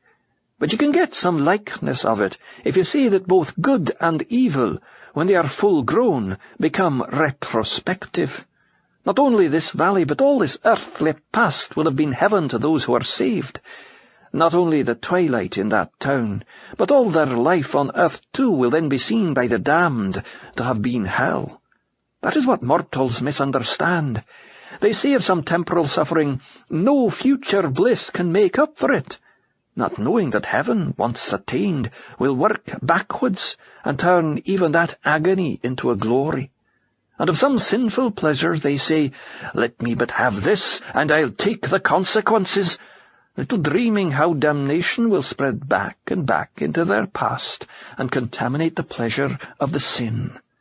Both processes begin even before death. The good man's past begins to change so that his forgiven sins and remembered sorrows take on the quality of heaven. The bad man's past already conforms to his badness and is filled only with dreariness. And that is why, at the end of all things, when the sun rises here and the twilight turns to blackness down there, the blessed will say, we have never lived anywhere except in heaven. And the lost, we were always in hell. And both will speak truly. Is not that very hard, sir? I mean, that is the real sense of what they will say. In the actual language of the lost, the words will be different, no doubt. One will say he has always served his country right or wrong, and another that he has sacrificed everything to his art, and some that they've never been taken in, and some that, thank God, they've always looked after number one, and nearly all that at least they've been true to themselves. And the saved? Ah, the saved. What happens to them is best described as the opposite of a mirage. What seemed, when they entered it, to be the veil of misery, turns out when they look back to have been a well, and where present experience saw only salt deserts, memory truthfully records that the pools were full of water." "Then those people are right who say that heaven and hell are only states of mind?" "Hush," said he sternly. "Do not blaspheme. Hell is a state of mind. He never said a truer word. And every state of mind left to itself, every shutting up of the creature within the dungeon of its own mind, is, in the end, hell. But heaven is not a state of mind. Heaven is reality itself. All that is fully real is heavenly. For all that can be shaken will be shaken, and only the unshakable remains." "But there is a real choice after death? My Roman Catholic friends would be surprised, for to them souls in purgatory are already saved, and my Protestant friends would like it no better, for they'd say that the tree lies as it falls." "They're both right, maybe. Do not fash yourself with such questions. You cannot fully understand the relations of choice and time till you are beyond both, and you were not brought here to study such curiosities. What concerns you is the nature of the choice itself, and that you can watch them making." "Well, sir," I said, "that also needs explaining. What do they choose, these souls who go back? I have yet seen no others. And how can they choose it?" "Milton was right," said my teacher. "The choice of every lost soul can be expressed in the words, 'Better to reign in hell than serve in heaven.' There is always something they insist on keeping, even at the price of misery.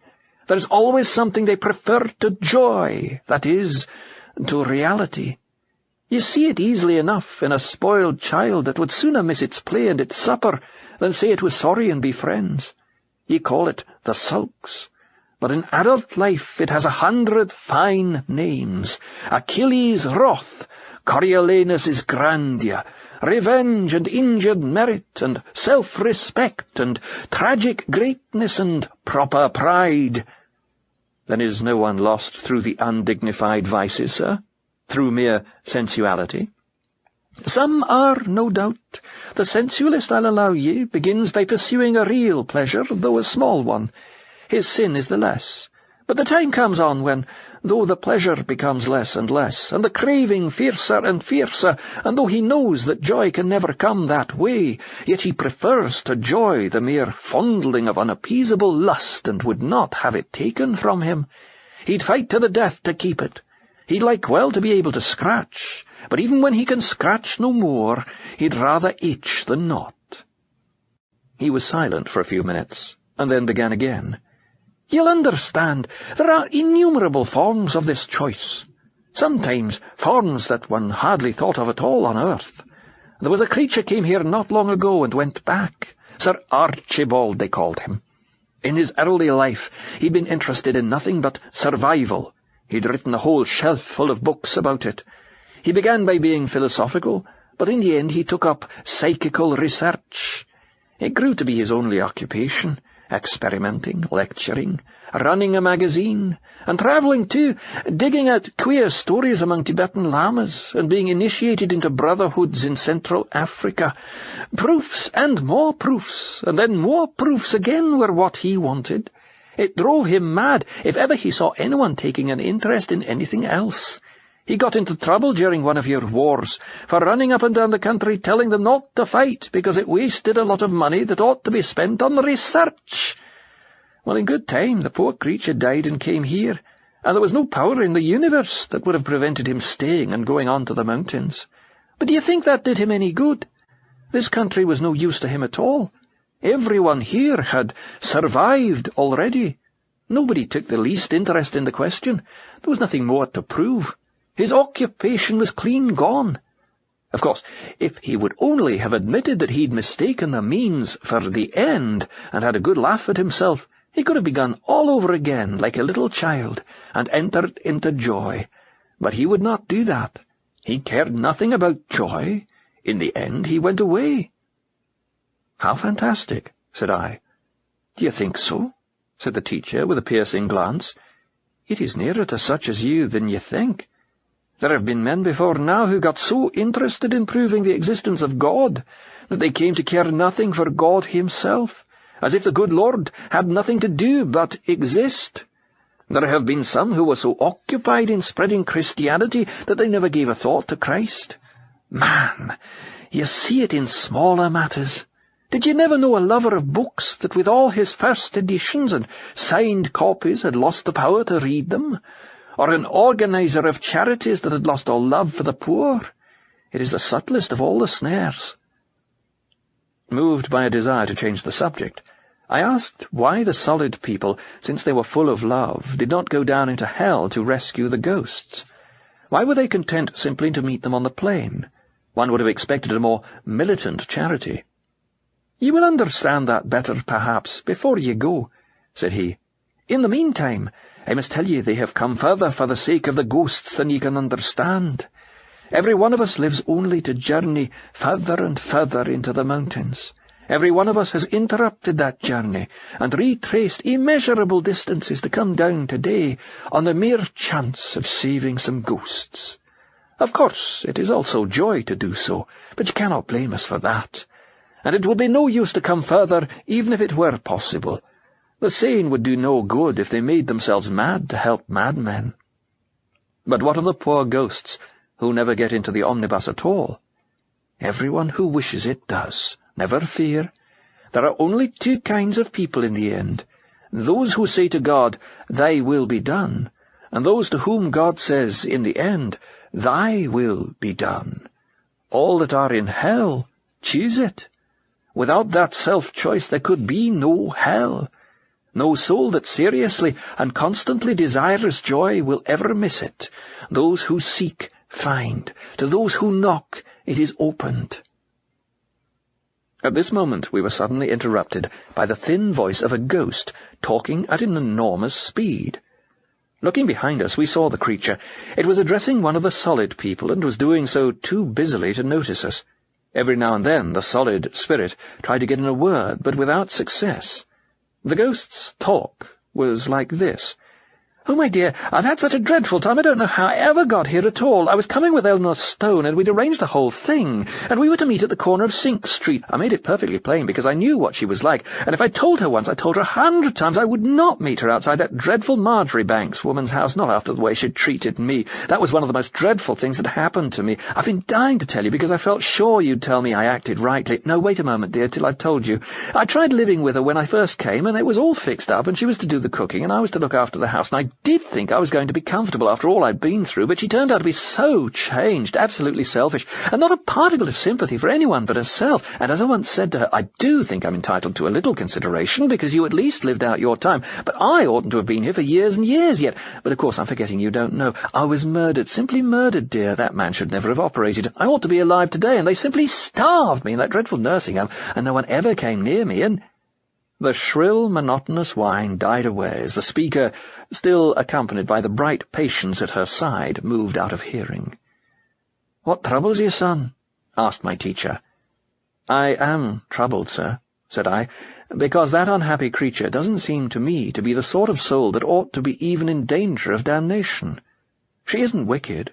She's only a silly, garrulous old woman who has got into a habit of grumbling, and one feels that a little kindness and rest and change would put her all right. That is what she once was. That is maybe what she still is. If so, she certainly will be cured. But the whole question is whether she is now a grumbler." "I should have thought there was no doubt about that." "Aye, but you misunderstand me. The question is whether she is a grumbler or only a grumble. If there is a real woman, even the least trace of one still there inside the grumbling, it can be brought to life again. If there's one wee spark under all those ashes, we'll blow it till the whole pile is red and clear. And if there's nothing but ashes, we'll not go on blowing them in our own eyes forever. They must be swept up." "But how can there be a grumble without a grumbler?" "The whole difficulty of understanding hell is that the thing to be understood is so nearly nothing. But you'll have had experiences. It begins with a grumbling mood, and yourself still distinct from it, perhaps criticizing it, and yourself in a dark hour may will that mood, embrace it. You can repent and come out of it again, but there may come a day when you can do that no longer. Then there will be no you left to criticize the mood, nor even to enjoy it. but just the grumble itself going on forever like a machine. But come, you are here to watch and listen. Lean on my arm, and we will go for a little walk." I obeyed. To lean on the arm of someone older than myself was an experience that carried me back to childhood, and with this support I found the going tolerable. So much so, indeed, that I flattered myself my feet were already growing more solid, until a glance at the poor, transparent shapes convinced me that I owed all this ease to the strong arm of the teacher. Perhaps it was because of his presence that my other senses also appeared to be quickened. I noticed scents in the air which had hitherto escaped me, and the country put on new beauties. There was water everywhere, and tiny flowers quivering in the early breeze. Far off in the woods we saw the deer glancing past, and once a sleek panther came purring to my companion's side. We also saw many of the ghosts. I think the most pitiable was a female ghost. Her trouble was the very opposite of that which afflicted the other, the lady frightened by the unicorns. This one seemed quite unaware of her phantasmal appearance. More than one of the solid people tried to talk to her, and at first I was quite at a loss to understand her behaviour to them. She appeared to be contorting her all but invisible face, and writhing her smoke-like body in a quite meaningless fashion. At last I came to the conclusion, incredible as it seemed, that she supposed herself still capable of attracting them, and was trying to do so. She was a thing that had become incapable of conceiving conversation save as a means to that end. If a corpse, already liquid with decay, had arisen from the coffin, smeared its gums with lipstick, and attempted a flirtation, the result could not have been more appalling. In the end she muttered, "Stupid creatures," and turned back to the bus. This put me in mind to ask my teacher what he thought of the affair with the unicorns. "It will maybe have succeeded," he said. "You will have divined that he meant to frighten her. Not that fear itself could make her less a ghost, but if it took her mind a moment off herself, there might in that moment be a chance. I have seen them saved so." We met several ghosts that had come so near to heaven only in order to tell the celestials about hell. Indeed, this is one of the commonest types. Others who had perhaps been, like myself, teachers of some kind, actually wanted to give lectures about it. They brought fat notebooks full of statistics and maps, and one of them a magic lantern. Some wanted to tell anecdotes of the notorious sinners of all ages whom they had met below. But the most part seemed to think that the mere fact of having contrived for themselves so much misery gave them a kind of superiority. "You have led a sheltered life," they bawled. "You don't know the seamy side. We'll tell you. We'll give you some hard facts." As if to tinge heaven with infernal images and colours had been the only purpose for which they came. All alike, so far as I could judge from my own exploration of the lower world, were wholly unreliable, and all equally incurious about the country in which they had arrived. They repelled every attempt to teach them, and when they found that nobody listened to them, they went back, one by one, to the bus. This curious wish to describe hell turned out, however, to be only the mildest form of a desire very common among the ghosts, the desire to extend hell, to bring it bodily, if they could, into heaven. There were tub-thumping ghosts who in thin, bat-like voices urged the blessed spirits to shake off their fetters, to escape from their imprisonment in happiness, to tear down the mountains with their hands, to seize heaven for their own. Hell offered her cooperation. There were planning ghosts who implored them to dam the river, cut down the trees, kill the animals, build a mountain railway, smooth out the horrible grass and moss and heather with asphalt. There were materialistic ghosts who informed the immortals that they were deluded, there was no life after death, and this whole country was a hallucination. There were ghosts, plain and simple, mere bogies, fully conscious of their own decay, who had accepted the traditional role of the spectre and seemed to hope they could frighten someone. I had had no idea that this desire was possible, but my teacher reminded me that the pleasure of frightening is by no means unknown on earth, and also of Tacitus's saying, "They terrify lest they should fear." When the debris of a decayed human soul finds itself crumbled into ghosthood and realizes, "I myself am now that which all humanity has feared. I am just that cold churchyard shadow, that horrible thing which cannot be, yet somehow is," then to terrify others appears to it an escape from the doom of being a ghost, yet still fearing ghosts, fearing even the ghost it is, for to be afraid of oneself is the last horror. But beyond all these, I saw other grotesque phantoms in which hardly a trace of the human form remained. Monsters who had faced the journey to the bus stop, perhaps for them it was thousands of miles, and come up to the country of the shadow of life and limped far into it over the torturing grass, only to spit and gibber out in one ecstasy of hatred their envy and, what is harder to understand, their contempt of joy.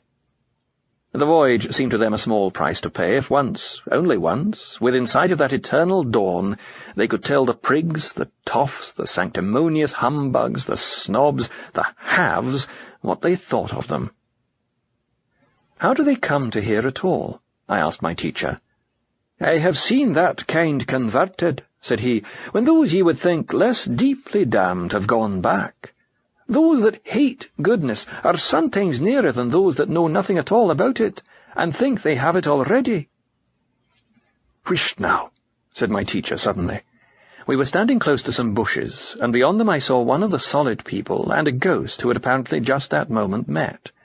The outlines of the ghost looked vaguely familiar, but I soon realized that what I had seen on earth was not the man himself, but photographs of him in the papers. He had been a famous artist.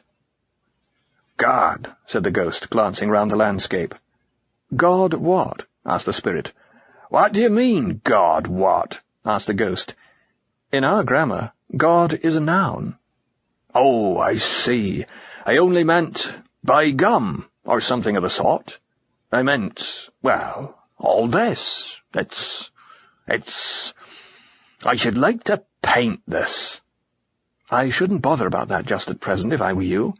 "Look here, isn't one going to be allowed to go on painting?" "Looking comes first." "But I've had my look. I've seen just what I want to do. God, I wish I'd thought of bringing my things with me." The spirit shook his head, scattering light from his hair as he did so. "That sort of thing's no good here," he said. "What do you mean?" said the ghost. "When you painted on earth, at least in your earlier days, it was because you caught glimpses of heaven in the earthly landscape. The success of your painting was that it enabled others to see the glimpses too. But here you are having the thing itself. It is from here that the messages came. There is no good telling us about this country, for we see it already. In fact, we see it better than you do." "Then there's never going to be any point in painting here?" "I don't say that. When you've grown into a person, it's all right, we all had to do it. There'll be some things which you will see better than anyone else. One of the things you'll want to do will be to tell us about them, but not yet. At present your business is to see. Come and see. He is endless. Come and feed." There was a little pause. "That will be delightful," said the ghost presently, in a rather dull voice. "Come then," said the spirit, offering it his arm. "How soon do you think I could begin painting?" it asked. The spirit broke into laughter. "Don't you see you'll never paint at all, if that's what you're thinking about?" he said. "What do you mean?" asked the ghost. "Why, if you're interested in the country only for the sake of painting it, you'll never learn to see the country." "But that's just how a real artist is interested in the country." "No, you're forgetting," said the spirit. "That was not how you began. Light itself was your first love. You loved paint only as a means of telling about light." "Oh, that's ages ago," said the ghost. "One grows out of that. Of course, you haven't seen my later works. One becomes more and more interested in paint for its own sake." "One does, indeed. I also have had to recover from that. It was all a snare. Ink and catgut and paint were necessary down there, but they are also dangerous stimulants. Every poet and musician and artist, but for grace, is drawn away from love of the thing he tells to love of the telling, till, down in deep hell, they cannot be interested in God at all, but in only what they say about him. For it doesn't stop at being interested in paint, you know. They sink lower, become interested in their own personalities, and then in nothing but their own reputations." "I don't think I'm much troubled in that way," said the ghost stiffly. "That's excellent," said the spirit. "Not many of us had quite got over it when we first arrived, but if there is any of that inflammation left, it will be cured when you come to the fountain." "What fountain's that?"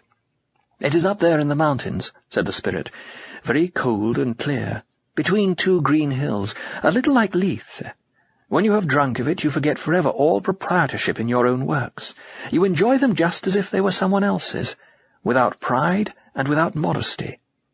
"That'll be grand," said the ghost without enthusiasm.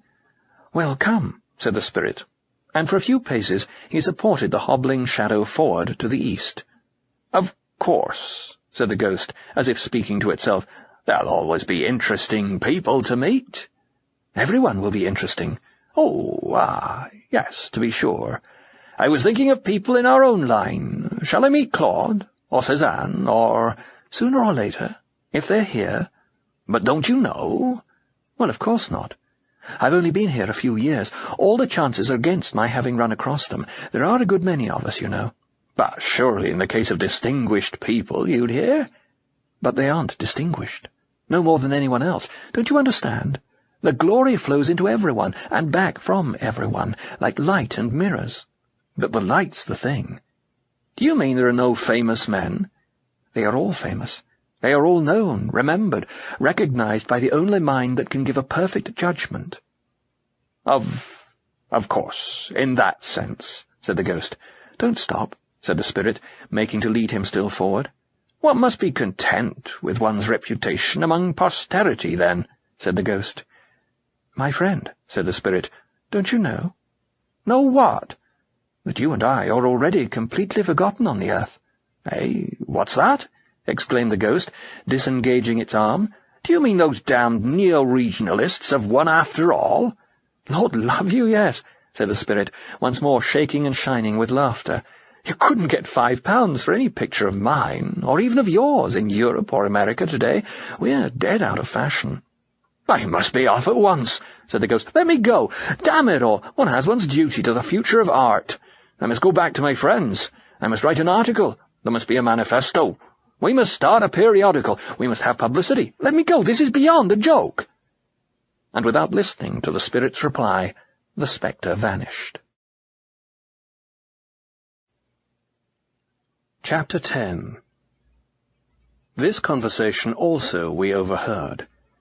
"That is quite out of the question," said a female ghost to one of the bright women. "I should not dream of staying if I'm expected to meet Robert. I'm ready to forgive him, of course, but anything more is quite impossible. How he comes to be here, but that is your affair." "But if you have forgiven him," said the other, "surely—" "I forgive him as a Christian," said the ghost, "but there are some things one can never forget." "But I don't understand," began the she-spirit. "Exactly," said the ghost with a little laugh. "You never did. You always thought Robert could do no wrong. I know. Please don't interrupt for one moment. You haven't the faintest conception of what I went through with your dear Robert. The ingratitude. It was I who made a man of him, sacrificed my whole life to him, and what was my reward? Absolute, utter selfishness. No, but listen. He was pottering along on about 600 a year when I married him, and mark my words, Hilda, he'd have been in that position to the day of his death if it hadn't been for me. It was I who had to drive him every step of the way. He hadn't a spark of ambition. It was like trying to lift a sack of coal. I had to positively nag him to take on that extra work in the other department, though it was really the beginning of everything for him. The laziness of men. He said, if you please, he couldn't work more than 13 hours a day, as if I weren't working far longer, for my day's work wasn't over when his was. I had to keep him going all evening, if you understand what I mean. If he'd had his way, he'd have just sat in an armchair and sulked when dinner was over. It was I who had to draw him out of himself and brighten him up and make conversation. With no help from him, of course. Sometimes he didn't even listen. As I said to him, I should have thought good manners, if nothing else. He seemed to have forgotten that I was a lady, even if I had married him, and all the time I was working my fingers to the bone for him, and without the slightest appreciation. I used to spend simply hours arranging flowers to make that poky little house nice, and instead of thanking me, what do you think he said? Said he wished I wouldn't fill up the writing desk with them when he wanted to use it. And there was a perfectly frightful fuss one evening because I'd spilled one of the vases over some papers of his. It was all nonsense, really, because they weren't anything to do with his work. He had some silly idea of writing a book in those days, as if he could. I cured him of that in the end. No, Hilda, you must listen to me. The trouble I went to entertaining. Robert's idea was that he'd just slink off by himself every now and then to see what he called his old friends, and leave me to amuse myself. But I knew from the first that those friends were doing him no good. No, Robert, said I, your friends are now mine. It is my duty to have them here, however tired I am, and however little we can afford it. You'd have thought that would have been enough, but they did come for a bit. That is where I had to use a certain amount of tact. A woman who has her wits about her can always drop in a word here and there. I wanted Robert to see them against a different background. They weren't quite at their ease somehow in my drawing-room, nor at their best. I couldn't help laughing sometimes. Of course, Robert was uncomfortable while the treatment was going on, but it was all for his own good in the end. None of that set were friends of his any longer by the end of the first year.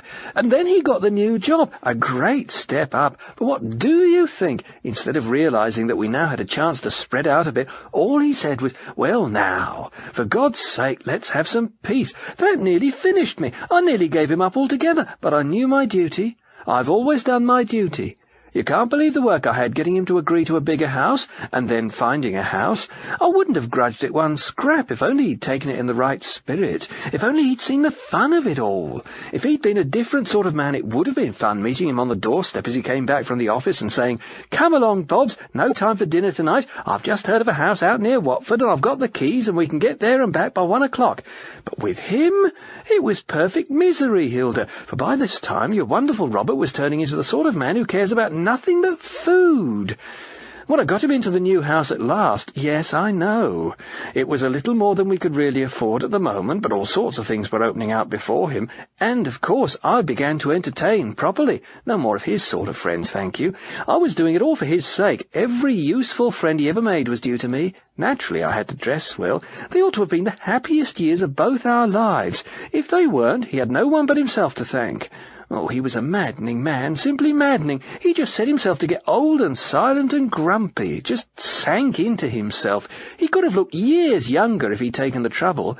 He needn't have walked with a stoop. I'm sure I warned him about that often enough. He was the most miserable host.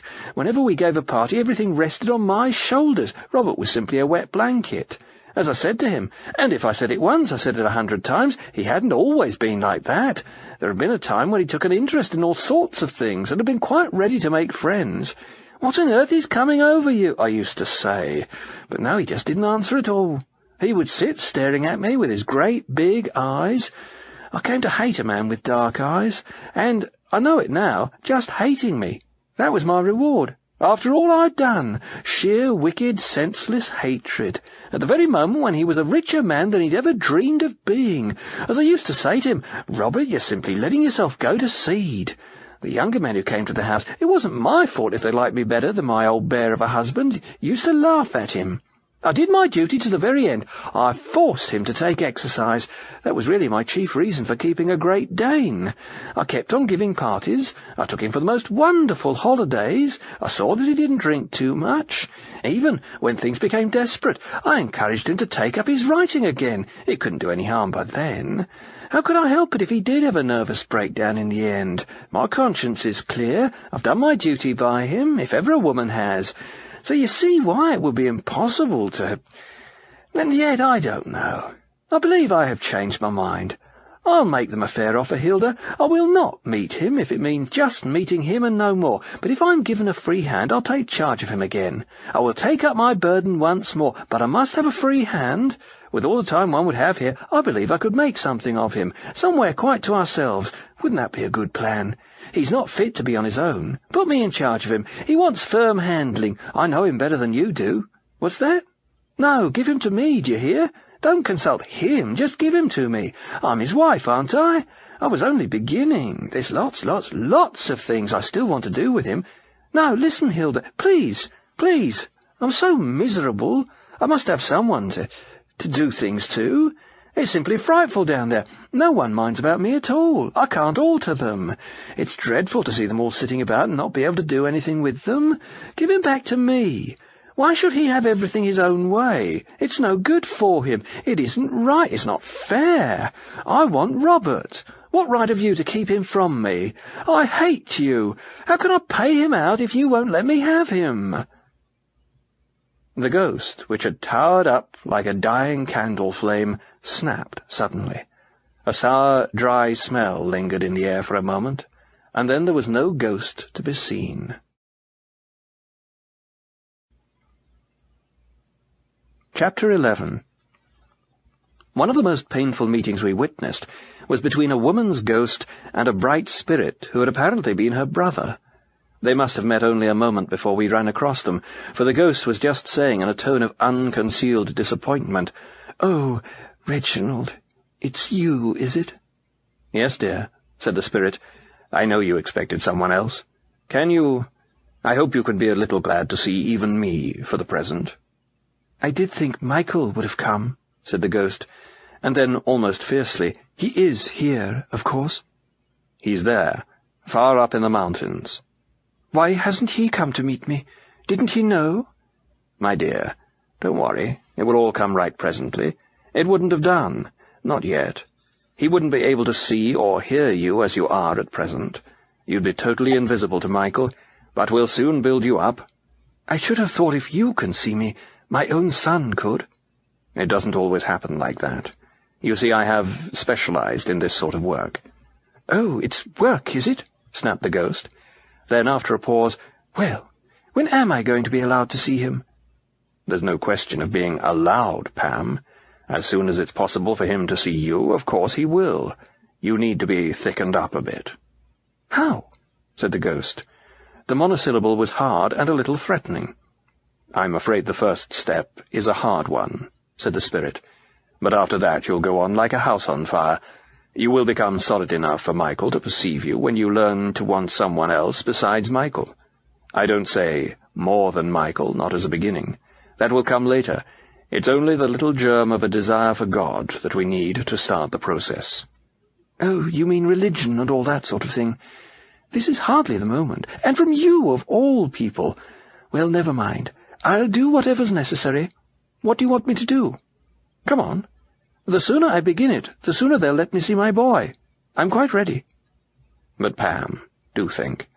Don't you see you are not beginning at all as long as you are in that state of mind? You're treating God only as a means to Michael.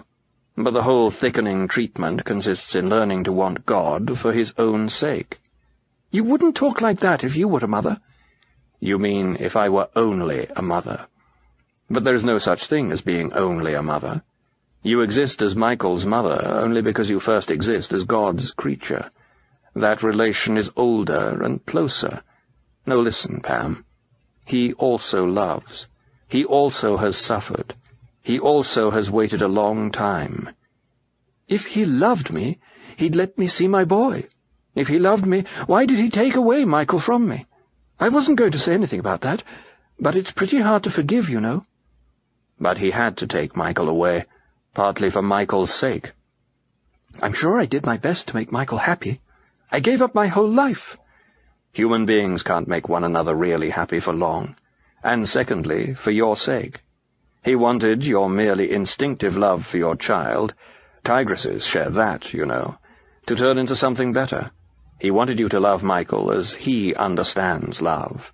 You cannot love a fellow creature fully till you love God. Sometimes this conversion can be done while the instinctive love is still gratified, but there was, it seems, no chance of that in your case.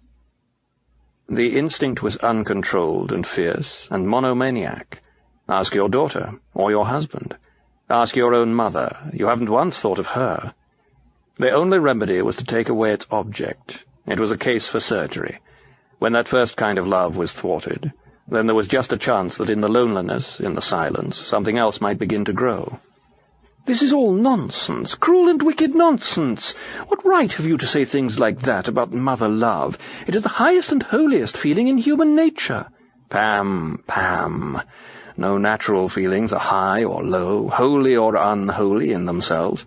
They are all holy when God's hand is on the rein. They all go bad when they set up on their own and make themselves into false gods." "My love for Michael would never have gone bad, not if we'd lived together for millions of years." "You are mistaken, and you must know. Haven't you met, down there, mothers who have their sons with them in hell? Does their love make them happy? If you mean people like the Guthrie woman and her dreadful Bobby, of course not. I hope you're not suggesting... If I had Michael, I'd be perfectly happy, even in that town. I wouldn't be always talking about him till everyone hated the sound of his name, which is what Winifred Guthrie does about her brat. I wouldn't quarrel with people for not taking enough notice of him and then be furiously jealous if they did. I wouldn't go about whining and complaining that he wasn't nice to me, because of course he would be nice. Don't you dare to suggest that Michael could ever become like the Guthrie boy. There are some things I won't stand. What you have seen in the Guthries is what natural affection turns to in the end, if it will not be converted. It's a lie, a wicked, cruel lie. How could anyone love their son more than I did? Haven't I lived only for his memory all these years? That was rather a mistake, Pam. In your heart of hearts, you know it was. What was a mistake? All that 10 years' ritual of grief, keeping his room exactly as he'd left it, keeping anniversaries, refusing to leave that house, though Dick and Muriel were both wretched there. Of course they didn't care. I know that. I soon learned to expect no real sympathy from them. You're wrong. No man ever felt his son's death more than Dick. Not many girls loved their brothers better than Muriel. It wasn't against Michael they revolted. It was against you. Against having their whole life dominated by the tyranny of the past, and not really even Michael's past, but your past. You are heartless. Everyone is heartless. The past was all I had. It was all you chose to have. It was the wrong way to deal with a sorrow. It was Egyptian, like embalming a dead body. Oh, of course I'm wrong. Everything I say or do is wrong, according to you. But of course, said the spirit, shining with love and mirth, so that my eyes were dazzled. That's what we all find when we reach this country. We've all been wrong. That's the great joke. There's no need to go on pretending one was right. After that we begin living. How dare you laugh about it? Give me my boy, do you hear? I don't care about all your rules and regulations. I don't believe in a God who keeps mother and son apart. I believe in a God of love. No one has a right to come between me and my son, not even God. Tell him that to his face. I want my boy, and I mean to have him. He is mine, do you understand? Mine, mine, mine, forever and ever. He will be, Pam. Everything will be yours. God himself will be yours. But not that way. Nothing can be yours by nature. What? Not my own son, born out of my own body? And where is your own body now? Didn't you know that nature draws to an end? Look, the sun is coming, over the mountains there. It will be up any moment now. Michael is mine. How yours? You didn't make him. Nature made him to grow in your body without your will, even against your will. You sometimes forget that you didn't intend to have a baby then at all. Michael was originally an accident. Who told you that? Said the ghost, and then, recovering itself, It's a lie. It's not true, and it's no business of yours. I hate your religion, and I hate and despise your God. I believe in a God of love. And yet, Pam, you have no love at this moment for your own mother, or for me. Oh, I see. That's the trouble, is it? Really, Reginald, the idea of your being hurt because— Lord love you, said the spirit with a great laugh. You needn't bother about that. Don't you know that you can't hurt anyone in this country? The ghost was silent and open-mouthed for a moment, more wilted, I thought, by this reassurance than by anything else that had been said. Come, we will go a bit further, said my teacher, laying his hand on my arm. Why did you bring me away, sir? Said I, when we had passed out of earshot of this unhappy ghost. It might take a long while, that conversation, said my teacher, and you have heard enough to see what the choice is. Is there any hope for her, sir? Aye, there's some. What she calls her love for her son has turned into a poor, prickly, astringent sort of thing, but there's still a wee spark of something that's not just herself in it, that might be blown into a flame. Then some natural feelings are really better than others. I mean, are a better starting point for the real thing? Better and worse. There's something in natural affection which will lead it on to eternal love more easily than natural appetite could be led on. But there's also something in it which makes it easier to stop at the natural level and mistake it for the heavenly. Brass is mistaken for gold more easily than clay is, and if it finally refuses conversion, its corruption will be worse than the corruption of what you call the lower passions. It is a stronger angel, and therefore, when it falls, a fiercer devil." "I don't know that I dare repeat this on earth, sir," said I. "They'd say I was inhuman. They'd say I believed in total depravity. They'd say I was attacking the best and the holiest things. They'd call me—" "It might do you no harm if they did," said he with, I really thought, a twinkle in his eye.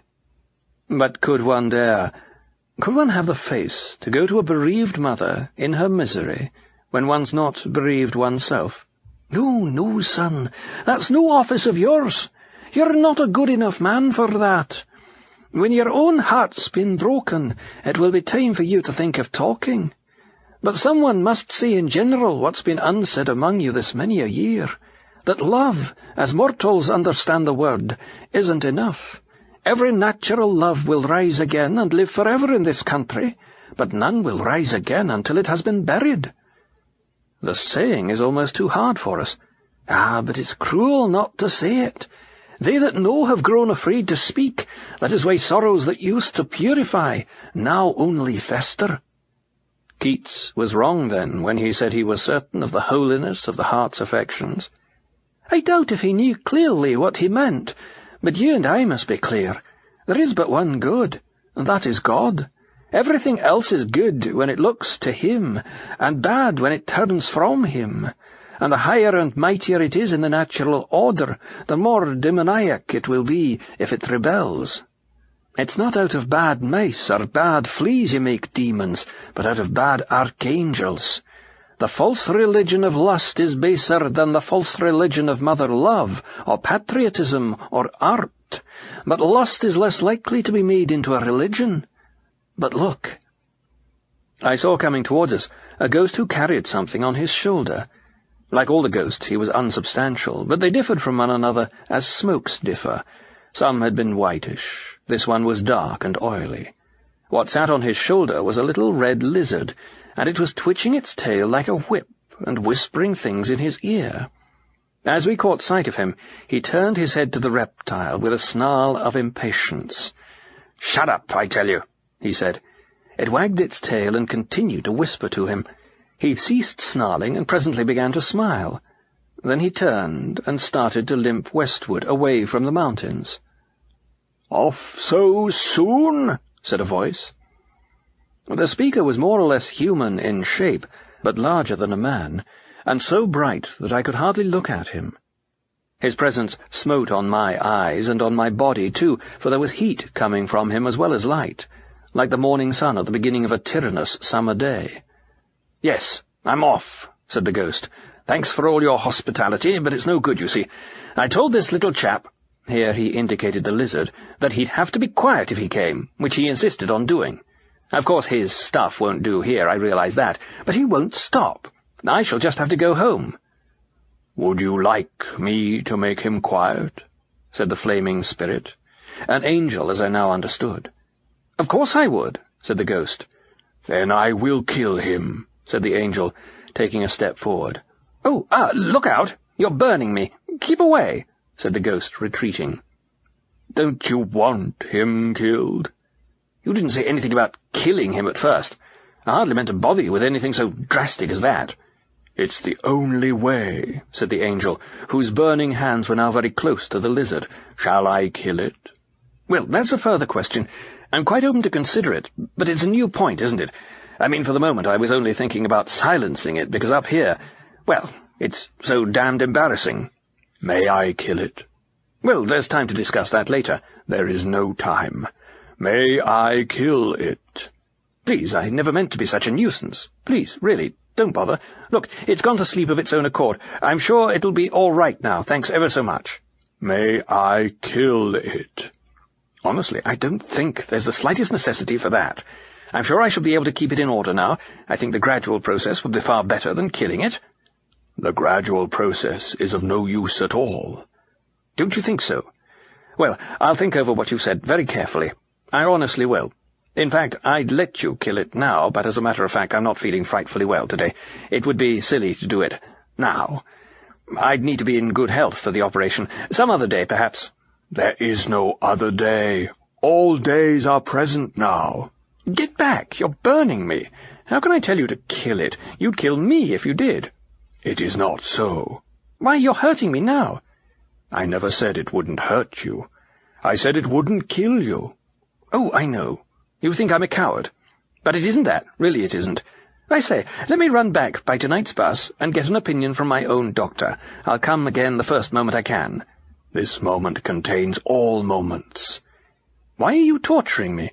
You're jeering at me. How can I let you tear me to pieces? If you wanted to help me, why didn't you kill the damn thing without asking me, before I knew? It would be all over by now if you had. I cannot kill it against your will. It is impossible. Have I your permission? The angel's hands were almost closed on the lizard, but not quite. Then the lizard began chattering to the ghost, so loud that even I could hear what it was saying. "Be careful," it said. "He can do what he says. He can kill me. One fatal word from you, and he will. Then you'll be without me, forever and ever. It's not natural. How could you live? You'd be only a sort of ghost, not a real man as you are now. He doesn't understand. He's only a cold, bloodless, abstract thing. It may be natural for him, but it isn't for us. Yes, yes, I know there are no real pleasures now, only dreams, but aren't they better than nothing? And I'll be so good. I admit I've sometimes gone too far in the past, but I promise I won't do it again. I'll give you nothing but really nice dreams, all sweet and fresh and almost innocent. You might say quite innocent." "Have I your permission?" said the angel to the ghost. "I know it will kill me." "It won't. But supposing it did?" "You're right. It would be better to be dead than to live with this creature." "Then I may?" "Damn and blast you! Go on, can't you? Get it over. Do what you like," bellowed the ghost, but ended whimpering, "God help me! God help me!" Next moment the ghost gave a scream of agony such as I never heard on earth. The burning one closed his crimson grip on the reptile, twisted it while it bit and writhed, and then flung it, broken-backed, on the turf. "Oh, that's done for me," gasped the ghost, reeling backwards. For a moment I could make out nothing distinctly. Then I saw, between me and the nearest bush, unmistakably solid but growing every moment solider, the upper arm and the shoulder of a man. Then, brighter still and stronger, the legs and hands. The neck and golden head materialized while I watched, and if my attention had not wavered, I should have seen the actual completing of a man, an immense man, naked, not much smaller than the angel. What distracted me was the fact that at the same moment something seemed to be happening to the lizard. At first I thought the operation had failed. So far from dying, the creature was still struggling, and even growing bigger as it struggled. And as it grew, it changed. Its hinder parts grew rounder. The tail, still flickering, became a tail of hair that flickered between huge and glossy buttocks. Suddenly I started back, rubbing my eyes. What stood before me was the greatest stallion I have ever seen, silvery white but with mane and tail of gold. It was smooth and shining, rippled with swells of flesh and muscle, whinnying and stamping with its hooves. At each stamp the land shook and the trees dindled. The new-made man turned and clapped the new horse's neck. It nosed his bright body. Horse and master breathed each into the other's nostrils. The man turned from it, flung himself at the feet of the burning one, and embraced them. When he rose I thought his face shone with tears, but it may have been only the liquid love and brightness, one cannot distinguish them in that country, which flowed from him. I had not long to think about it. In joyous haste the young man leapt upon the horse's back. Turning in his seat he waved a farewell, then nudged the stallion with his heels. They were off before I well knew what was happening. There was riding, if you like. I came out as quickly as I could from among the bushes to follow them with my eyes, but already they were only like a shooting star far off on the green plain, and soon among the foothills of the mountains. Then, still like a star, I saw them winding up, scaling what seemed impossible steeps, and quicker every moment till near the dim brow of the landscape, so high that I must strain my neck to see them, they vanished, bright themselves, into the rose brightness of that everlasting morning. While I still watched, I noticed that the whole plain and forest was shaking with a sound which in our world would be too large to hear, but there I could take it with joy. I knew it was not the solid people who were singing. It was the voice of that earth, those woods and those waters. A strange, archaic, inorganic noise that came from all directions at once. The nature or arch-nature of that land rejoiced to have been once more ridden and therefore consummated in the person of the horse. It sang, "The Master says to our Master, Come up, share my rest and splendour, till all natures that were your enemies become slaves to dance before you, and backs for you to ride, and firmness for your feet to rest on. From beyond all place and time, out of the very place, authority will be given you. The strengths that once opposed your will shall be obedient fire in your blood, and heavenly thunder in your voice. Overcome us, that so overcome we may be ourselves. We desire the beginning of your reign, as we desire dawn and dew, witness at the birth of light. Master, your Master has appointed you forever to be our King of justice and our High Priest." "Do you understand all this, my son?" said the teacher. "I don't know about all, sir," said I. "Am I right in thinking the lizard really turned into the horse?" "Aye, but it was killed first. You'll not forget that part of the story." "I'll try not to, sir. But does it mean that everything that is in us can go on to the mountains?" "Nothing, not even the best and noblest, can go on as now is. Nothing, not even what is lowest and most bestial, will not be raised again if it submits to death. It is sown a natural body, it is raised a spiritual body. Flesh and blood cannot come to the mountains, not because they are too rank, but because they are too weak. What is a lizard compared with a stallion? Lust is a poor, weak, whimpering, whispering thing compared with that richness and energy of desire which will arise when lust has been killed." "But am I to tell them at home that this man's sensuality proved less of an obstacle than that poor woman's love for her son? For that was, at any rate, an excess of love." "You'll tell them no such thing," he replied sternly. "Excess of love, did you say? There was no excess. There was defect. She loved her son too little, not too much. If she had loved him more, there'd be no difficulty. I do not know how her affair will end, but it may well be that at this moment she's demanding to have him down with her in hell. That kind is sometimes perfectly ready to plunge the soul they say they love in endless misery, if only they can still in some fashion possess it. No, no, you must draw another lesson. You must ask if the risen body even of appetite is as grand a horse as you saw. What would the risen body of maternal love or friendship be?" But once more my attention was diverted. "Is there another river, sir?" I asked. Chapter 12. The reason why I asked if there were another river was this. All down one long aisle of the forest, the undersides of the leafy branches had begun to tremble with dancing light, and on earth I knew nothing so likely to produce this appearance as the reflected lights cast upward by moving water. A few moments later I realized my mistake. Some kind of procession was approaching us, and the light came from the persons who composed it. First came bright spirits, not the spirits of men, who danced and scattered flowers, soundlessly falling, lightly drifting flowers, though by the standards of the ghost world each petal would have weighed 100 weight, and their fall would have been like the crashing of boulders. Then on the left and right, at each side of the forest avenue, came youthful shapes, boys upon one hand and girls upon the other. If I could remember their singing and write down the notes, no man who read that score would ever grow sick or old. Between them went musicians, and after these a lady in whose honour all this was being done.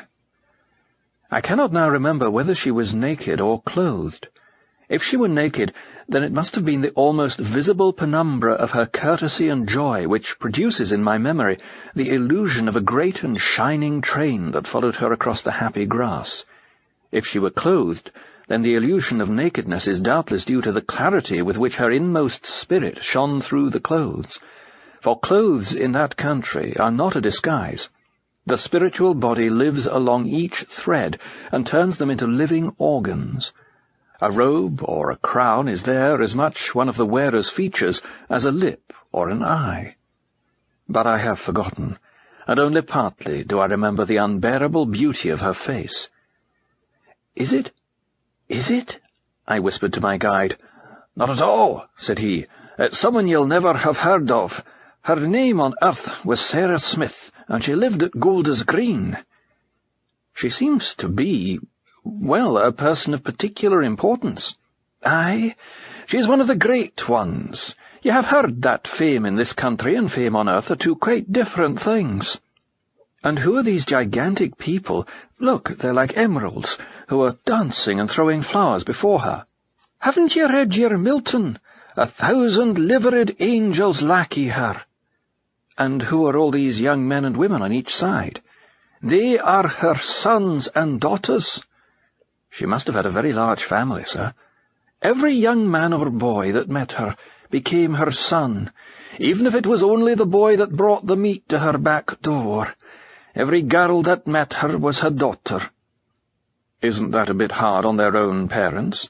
"No, there are those that steal other people's children, but her motherhood was of a different kind. Those on whom it fell went back to their natural parents, loving them more. Few men looked on her without becoming, in a certain fashion, her lovers. But it was the kind of love that made them not less true, but truer to their own wives." "And how— But hello, what are all these animals? A cat, 2 cats, dozens of cats, and all those dogs. Why, I can't count them. And the birds, and the horses. They are her beasts. Did she keep a sort of zoo? I mean, this is a bit too much.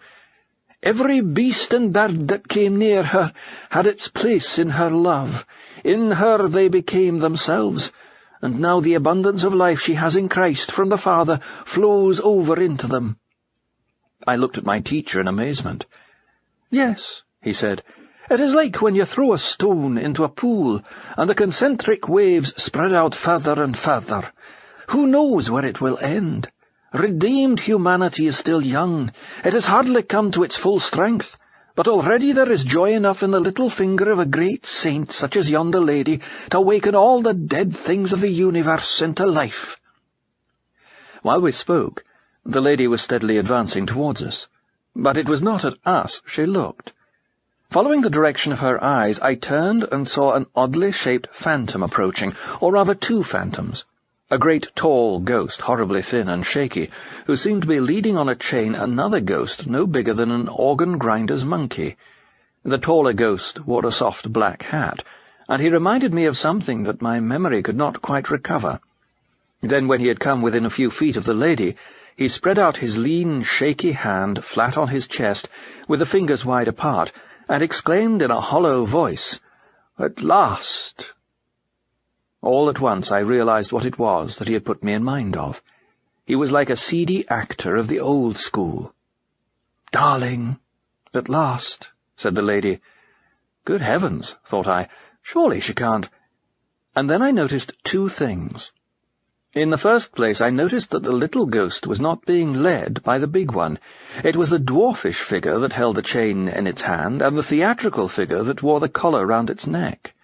In the second place, I noticed that the lady was looking solely at the dwarf ghost. She seemed to think it was the dwarf who had addressed her, or else she was deliberately ignoring the other. On the poor dwarf she turned her eyes. Love shone not from her face only, but from all her limbs, as if it were some liquid in which she had just been bathing. Then, to my dismay, she came nearer. She stooped down and kissed the dwarf. It made one shudder to see her in such close contact with that cold, damp, shrunken thing, but she did not shudder. "Frank," she said, "before anything else, forgive me. For all I ever did wrong, and for all I did not do right since the first day we met, I ask your pardon." I looked properly at the dwarf for the first time now, or perhaps when he received her kiss he became a little more visible. One could just make out the sort of face he must have had when he was a man, a little, oval, freckled face with a weak chin and a tiny wisp of unsuccessful moustache. He gave her a glance, not a full look. He was watching the tragedian out of the corner of his eyes. Then he gave a jerk to the chain. It was the tragedian, not he, who answered the lady. "There, there," said the tragedian. "We'll say no more about it. We all make mistakes." With the words there came over his features a ghastly contortion which, I think, was meant for an indulgently playful smile. "We'll say no more," he continued. "It's not myself I'm thinking about. It is you. That is what has been continually on my mind all these years, the thought of you. You here alone, breaking your heart about me." "But now," said the lady to the dwarf, "you can set all that aside. Never think like that again. It is all over." Her beauty brightened, so that I could hardly see anything else, and under that sweet compulsion the dwarf really looked at her for the first time. For a second I thought he was growing more like a man. He opened his mouth. He himself was going to speak this time, but oh, the disappointment when the words came. "You missed me," he croaked in a small, bleating voice. Yet even then she was not taken aback. Still the love and courtesy flowed from her. "Dear, you will understand about that very soon," she said. "But today—" What happened next gave me a shock. The dwarf and the tragedian spoke in unison, not to her but to one another. "You'll notice," they warned one another, "she hasn't answered our question." I realized then that they were one person, or rather that both were the remains of what had once been a person. The dwarf again rattled a chain. "You missed me," said the tragedian to the lady, throwing a dreadful theatrical tremor into his voice. "Dear friend," said the lady, still attending exclusively to the dwarf, "you may be happy about that, and about everything else. Forget all about it forever." And really, for a moment, I thought the dwarf was going to obey, partly because the outlines of his face became a little clearer, and partly because the invitation to all joy, singing out of her whole being like a bird's song on an April evening, seemed to me such that no creature could resist it. Then he hesitated, and then, once more he and his accomplice spoke in unison. "Of course it would be rather fine and magnanimous not to press the point," they said to one another, "but can we be sure she'd notice? We've done these sort of things before. There was the time we let her have the last stamp in the house to write to her mother, and said nothing, although we had known we wanted to write a letter ourselves. We'd thought she'd remember and see how unselfish we'd been, but she never did. And there was the time— oh, lots and lots of times." So the dwarf gave a shake to the chain, and "I can't forget it," cried the tragedian, "and I won't forget it either. I could forgive them all they've done to me, but for your miseries." "Oh, don't you understand?" said the lady. "There are no miseries here." "Do you mean to say," answered the dwarf, as if this new idea had made him quite forget the tragedian for a moment, "do you mean to say you've been happy?" "Didn't you want me to be? But no matter. Want it now. Or don't think about it at all." The dwarf blinked at her. One could see an unheard-of idea trying to enter his little mind. One could see even that there was, for him, some sweetness in it. For a second he had almost let the chain go. Then, as if it were his lifeline, he clutched it once more. "Look here," said the tragedian. "We've got to face this." He was using his manly, bullying tone this time, the one for bringing women to their senses. "Darling," said the lady to the dwarf, "there's nothing to face. You don't want me to have been miserable for misery's sake. You only think I must have been if I loved you. But if you'll only wait, you'll see that isn't so." "Love," said the tragedian, striking his forehead with his hand. Then a few notes deeper, "Love. Do you know the meaning of the word?" "How should I not?" said the lady. "I am in love. In love. Do you understand? Yes, now I love truly."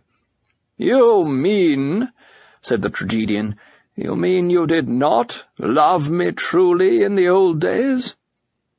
"Only in a poor sort of way," she answered. "I have asked you to forgive me. There was a little real love in it, but what we called love down there was mostly the craving to be loved. In the main, I loved you for my own sake, because I needed you." "And now," said the tragedian with a hackneyed gesture of despair, "now you need me no more." "But of course not," said the lady, and her smile made me wonder how both the phantoms could refrain from crying out with joy. "What needs could I have," she said, "now that I have all? I am full now, not empty. I am in love himself, not lonely. Strong, not weak. You shall be the same. Come and see. We shall have no need for one another now. We can begin to love truly." But the tragedian was still striking attitudes. "She needs me no more, no more, no more," he said in a choking voice to no one in particular. "Would to God," he continued, but he was now pronouncing it God, "would to God I had seen her lying dead at my feet before I heard those words, lying dead at my feet, lying dead at my feet." I do not know how long the creature intended to go on repeating the phrase, for the lady put an end to that. "Frank! Frank!" she cried in a voice that made the whole wood ring. "Look at me! Look at me! What are you doing with that great ugly doll? Let go of the chain. Send it away. It is you I want. Don't you see what nonsense it's talking?" Merriment danced in her eyes. She was sharing a joke with a dwarf right over the head of the tragedian. Something not at all unlike a smile struggled to appear on the dwarf's face, for he was looking at her now. Her laughter was past his first defences. He was struggling hard to keep it out, but already, with imperfect success, against his will, he was even growing a little bigger. "Oh, you great goose," said she, "what is the good of talking like that here? You know as well as I do that you did see me lying dead, years and years ago, not at your feet, of course, but on a bed, in a nursing home. A very good nursing home it was, too. Matron would never have dreamed of leaving bodies lying about the floor. It's ridiculous for that doll to try to be impressive about death here. It just won't work." Chapter 13. I do not know that I ever saw anything more terrible than the struggle of that dwarf ghost against joy, for he had almost been overcome. Somewhere, incalculable ages ago, there must have been gleams of humour and reason in him. For one moment, while she looked at him in her love and mirth, he saw the absurdity of the tragedian. For one moment he did not at all misunderstand her laughter. He, too, must once have known that no people find each other more absurd than lovers. But the light that reached him against his will. This was not the meeting he had pictured. He would not accept it. Once more he clutched at his death-line, and at once the tragedian spoke. "You dare to laugh at it?" it stormed. "To my face, and this is my reward. Very well. It is fortunate that you give yourself no concern about my fate. Otherwise you might be sorry afterwards to think that you had driven me back to hell. What? Do you think I'd stay now? Thank you. I believe I'm fairly quick at recognizing where I'm not wanted. Not needed was the exact expression, if I remember rightly." From this time on, the dwarf never spoke again, but still the lady addressed it. "Dear, no one sends you back. Here is all joy. Everything bids you stay." But the dwarf was growing smaller even while she spoke. "Yes," said the tragedian, "on terms you might offer to a dog. I happen to have some self-respect left, and I see that my going will make no difference to you. It is nothing to you that I go back to the cold and the gloom, the lonely, lonely streets." Don't, Frank," said the lady. "Don't let it talk like that." But the dwarf was now so small that she had dropped on her knees to speak to it. The tragedian caught her words greedily as a dog catches a bone. "Ah, you can't bear to hear it," he shouted with miserable triumph. "That was always the way. You must be sheltered. Grim realities must be kept out of your sight. You who can be happy without me, forgetting me. You don't want even to hear of my sufferings. You say, don't tell you, don't make you unhappy, don't break in on your sheltered, self-centered little heaven. And this is the reward." She stooped still lower to speak to the dwarf, which was now a figure no bigger than a kitten, hanging onto the end of the chain with his feet off the ground. "That wasn't why I said don't," she answered. "I meant stop acting. It's no good. He is killing you. Let go of that chain even now." "Acting?" screamed the tragedian. "What do you mean?" The dwarf was now so small that I could not distinguish him from the chain to which he was clinging, and now for the first time I could not be certain whether the lady was addressing him or the tragedian. "Quick," she said, "there is still time. Stop it at once." "Stop what?" "Using pity, other people's pity, in the wrong way. We have all done it a bit on earth, you know. Pity was meant to be a spur that drives joy to help misery, but it can be used the wrong way round.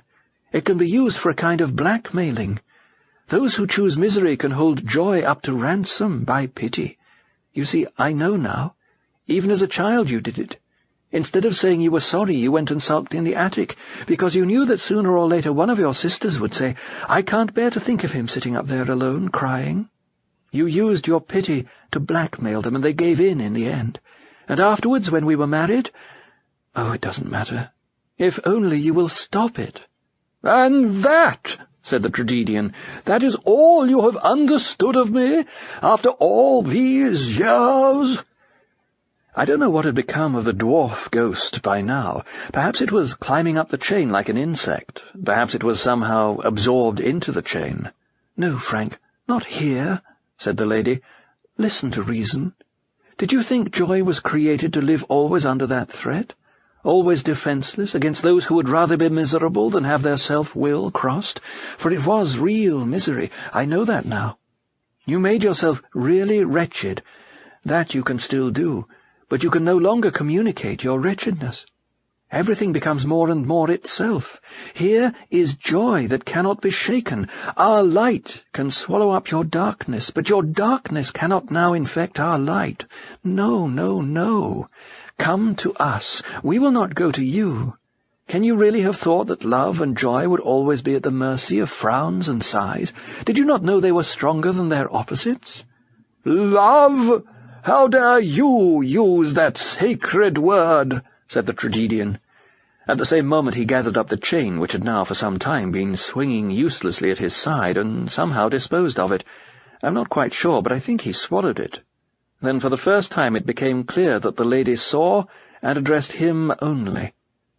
"Where is Frank?" she said. "And who are you, sir? I never knew you. Perhaps you had better leave me. Or stay, if you prefer. If it would help you, and if it were possible, I would go down with you into hell, but you cannot bring hell into me." "You do not love me," said the tragedian, in a thin, bat-like voice, and he was now very difficult to see. "I cannot love a lie," said the lady. "I cannot love the thing which is not. I am in love, and out of it I will not go." There was no answer. The tragedian had vanished. The lady was alone in that woodland place, and a brown bird went hopping past her, bending with its light feet the grasses I could not bend. Presently the lady got up and began to walk away. The other bright spirits came forward to receive her, singing as they came, "The happy Trinity is her home, nothing can trouble her joy. She is the bird that evades every net, the wild deer that leaps every pitfall. Like the mother bird to its chickens, or a shield to the almond night, so is the Lord to her mind in his unchanging lucidity. Bogies will not scare her in the dark, bullets will not frighten her in the day. Falsehoods tricked out as truths assail her in vain, she sees through the lie as if it were glass. The invisible germ will not harm her, nor yet the glittering sunstroke. 1,000 fail to solve the problem, 10,000 choose the wrong turning, but she passes safely through. He details immortal gods to attend her upon every road where she must travel. They take her hand at hard places. She will not stub her toes in the dark. She may walk among lions and rattlesnakes, among dinosaurs and nurseries of lionettes.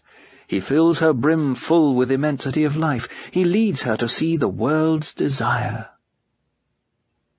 And yet, said I to my teacher, when all the shapes and the singing had passed some distance away into the forest, even now I'm not quite sure. Is it really tolerable that she should be untouched by his misery, even his self-made misery? Would ye rather he still had the power of tormenting her? He did many a day and many a year in their earthly life. Well, no, I suppose I don't want that. What then? I hardly know, sir.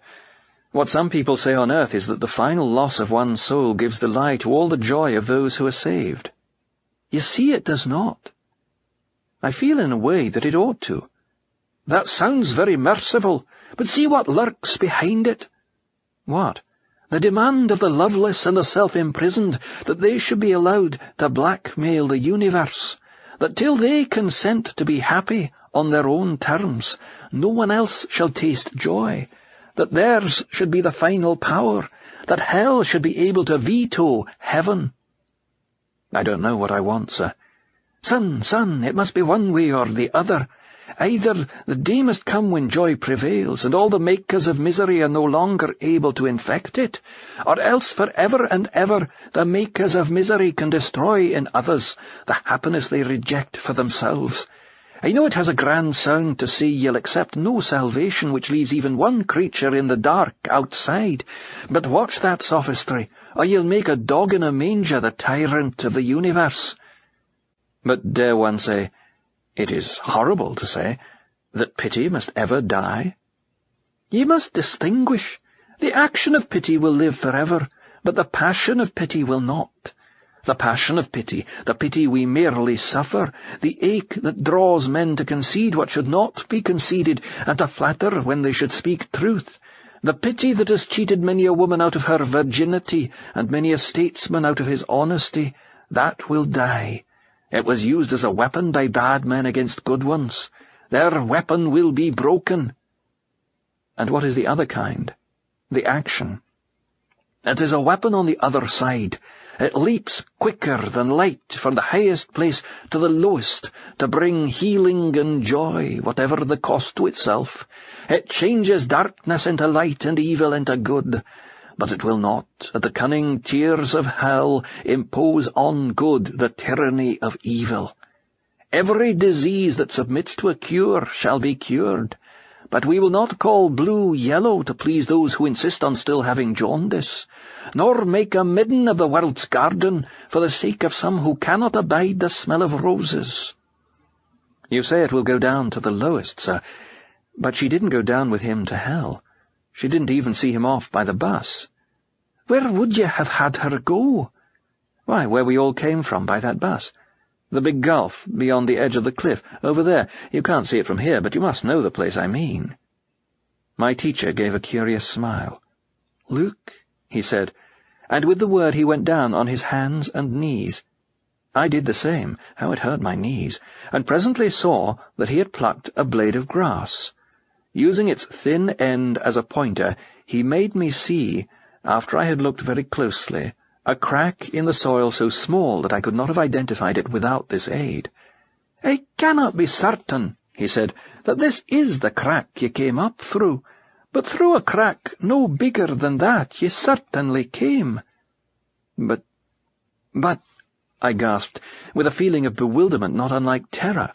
I saw an infinite abyss, and cliffs towering up, and then this country on top of the cliffs.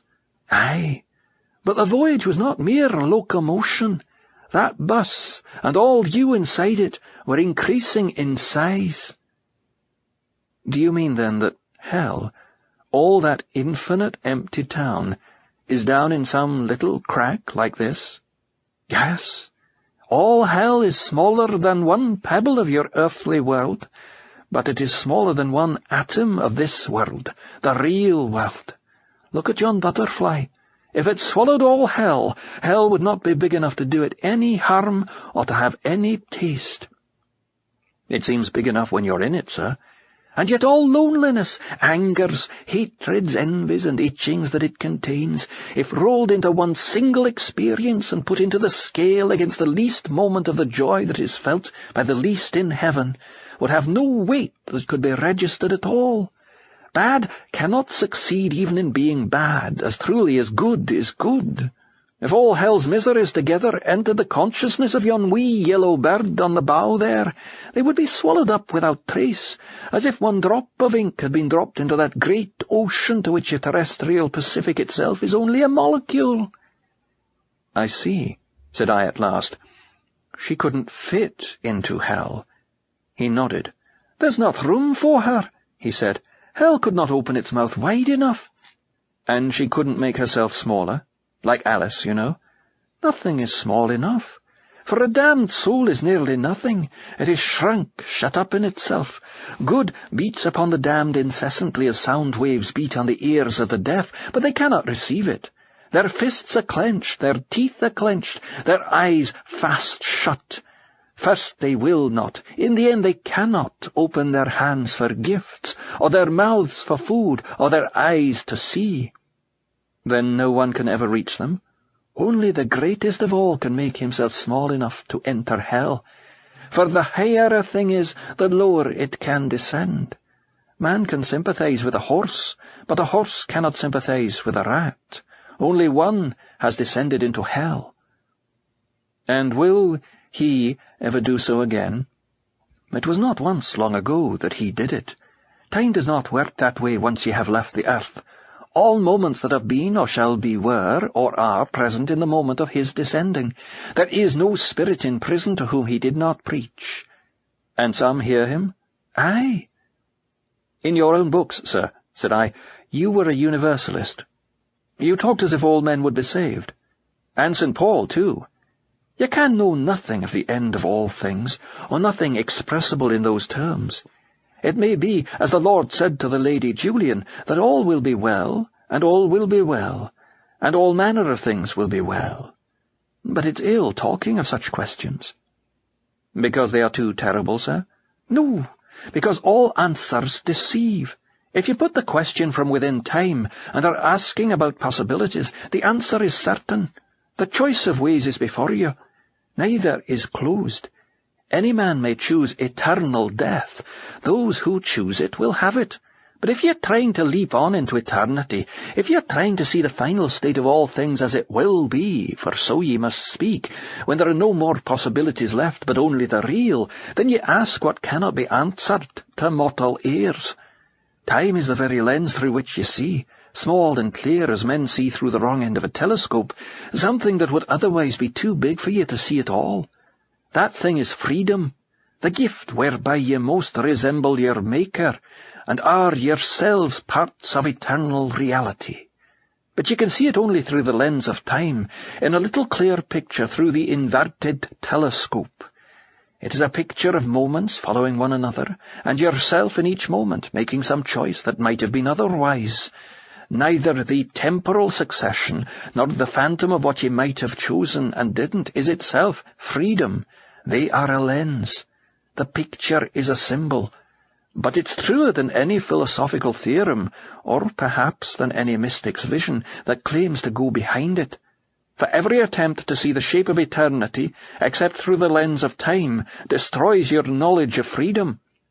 Witness the doctrine of predestination, which shows, truly enough, that eternal reality is not waiting for a future in which to be real, but at the price of removing freedom, which is the deeper truth of the two.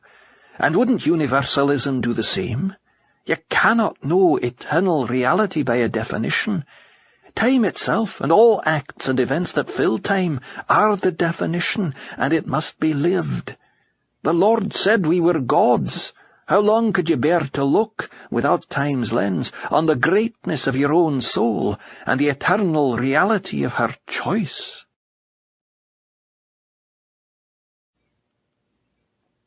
Chapter 14. The last chapter. And suddenly all was changed.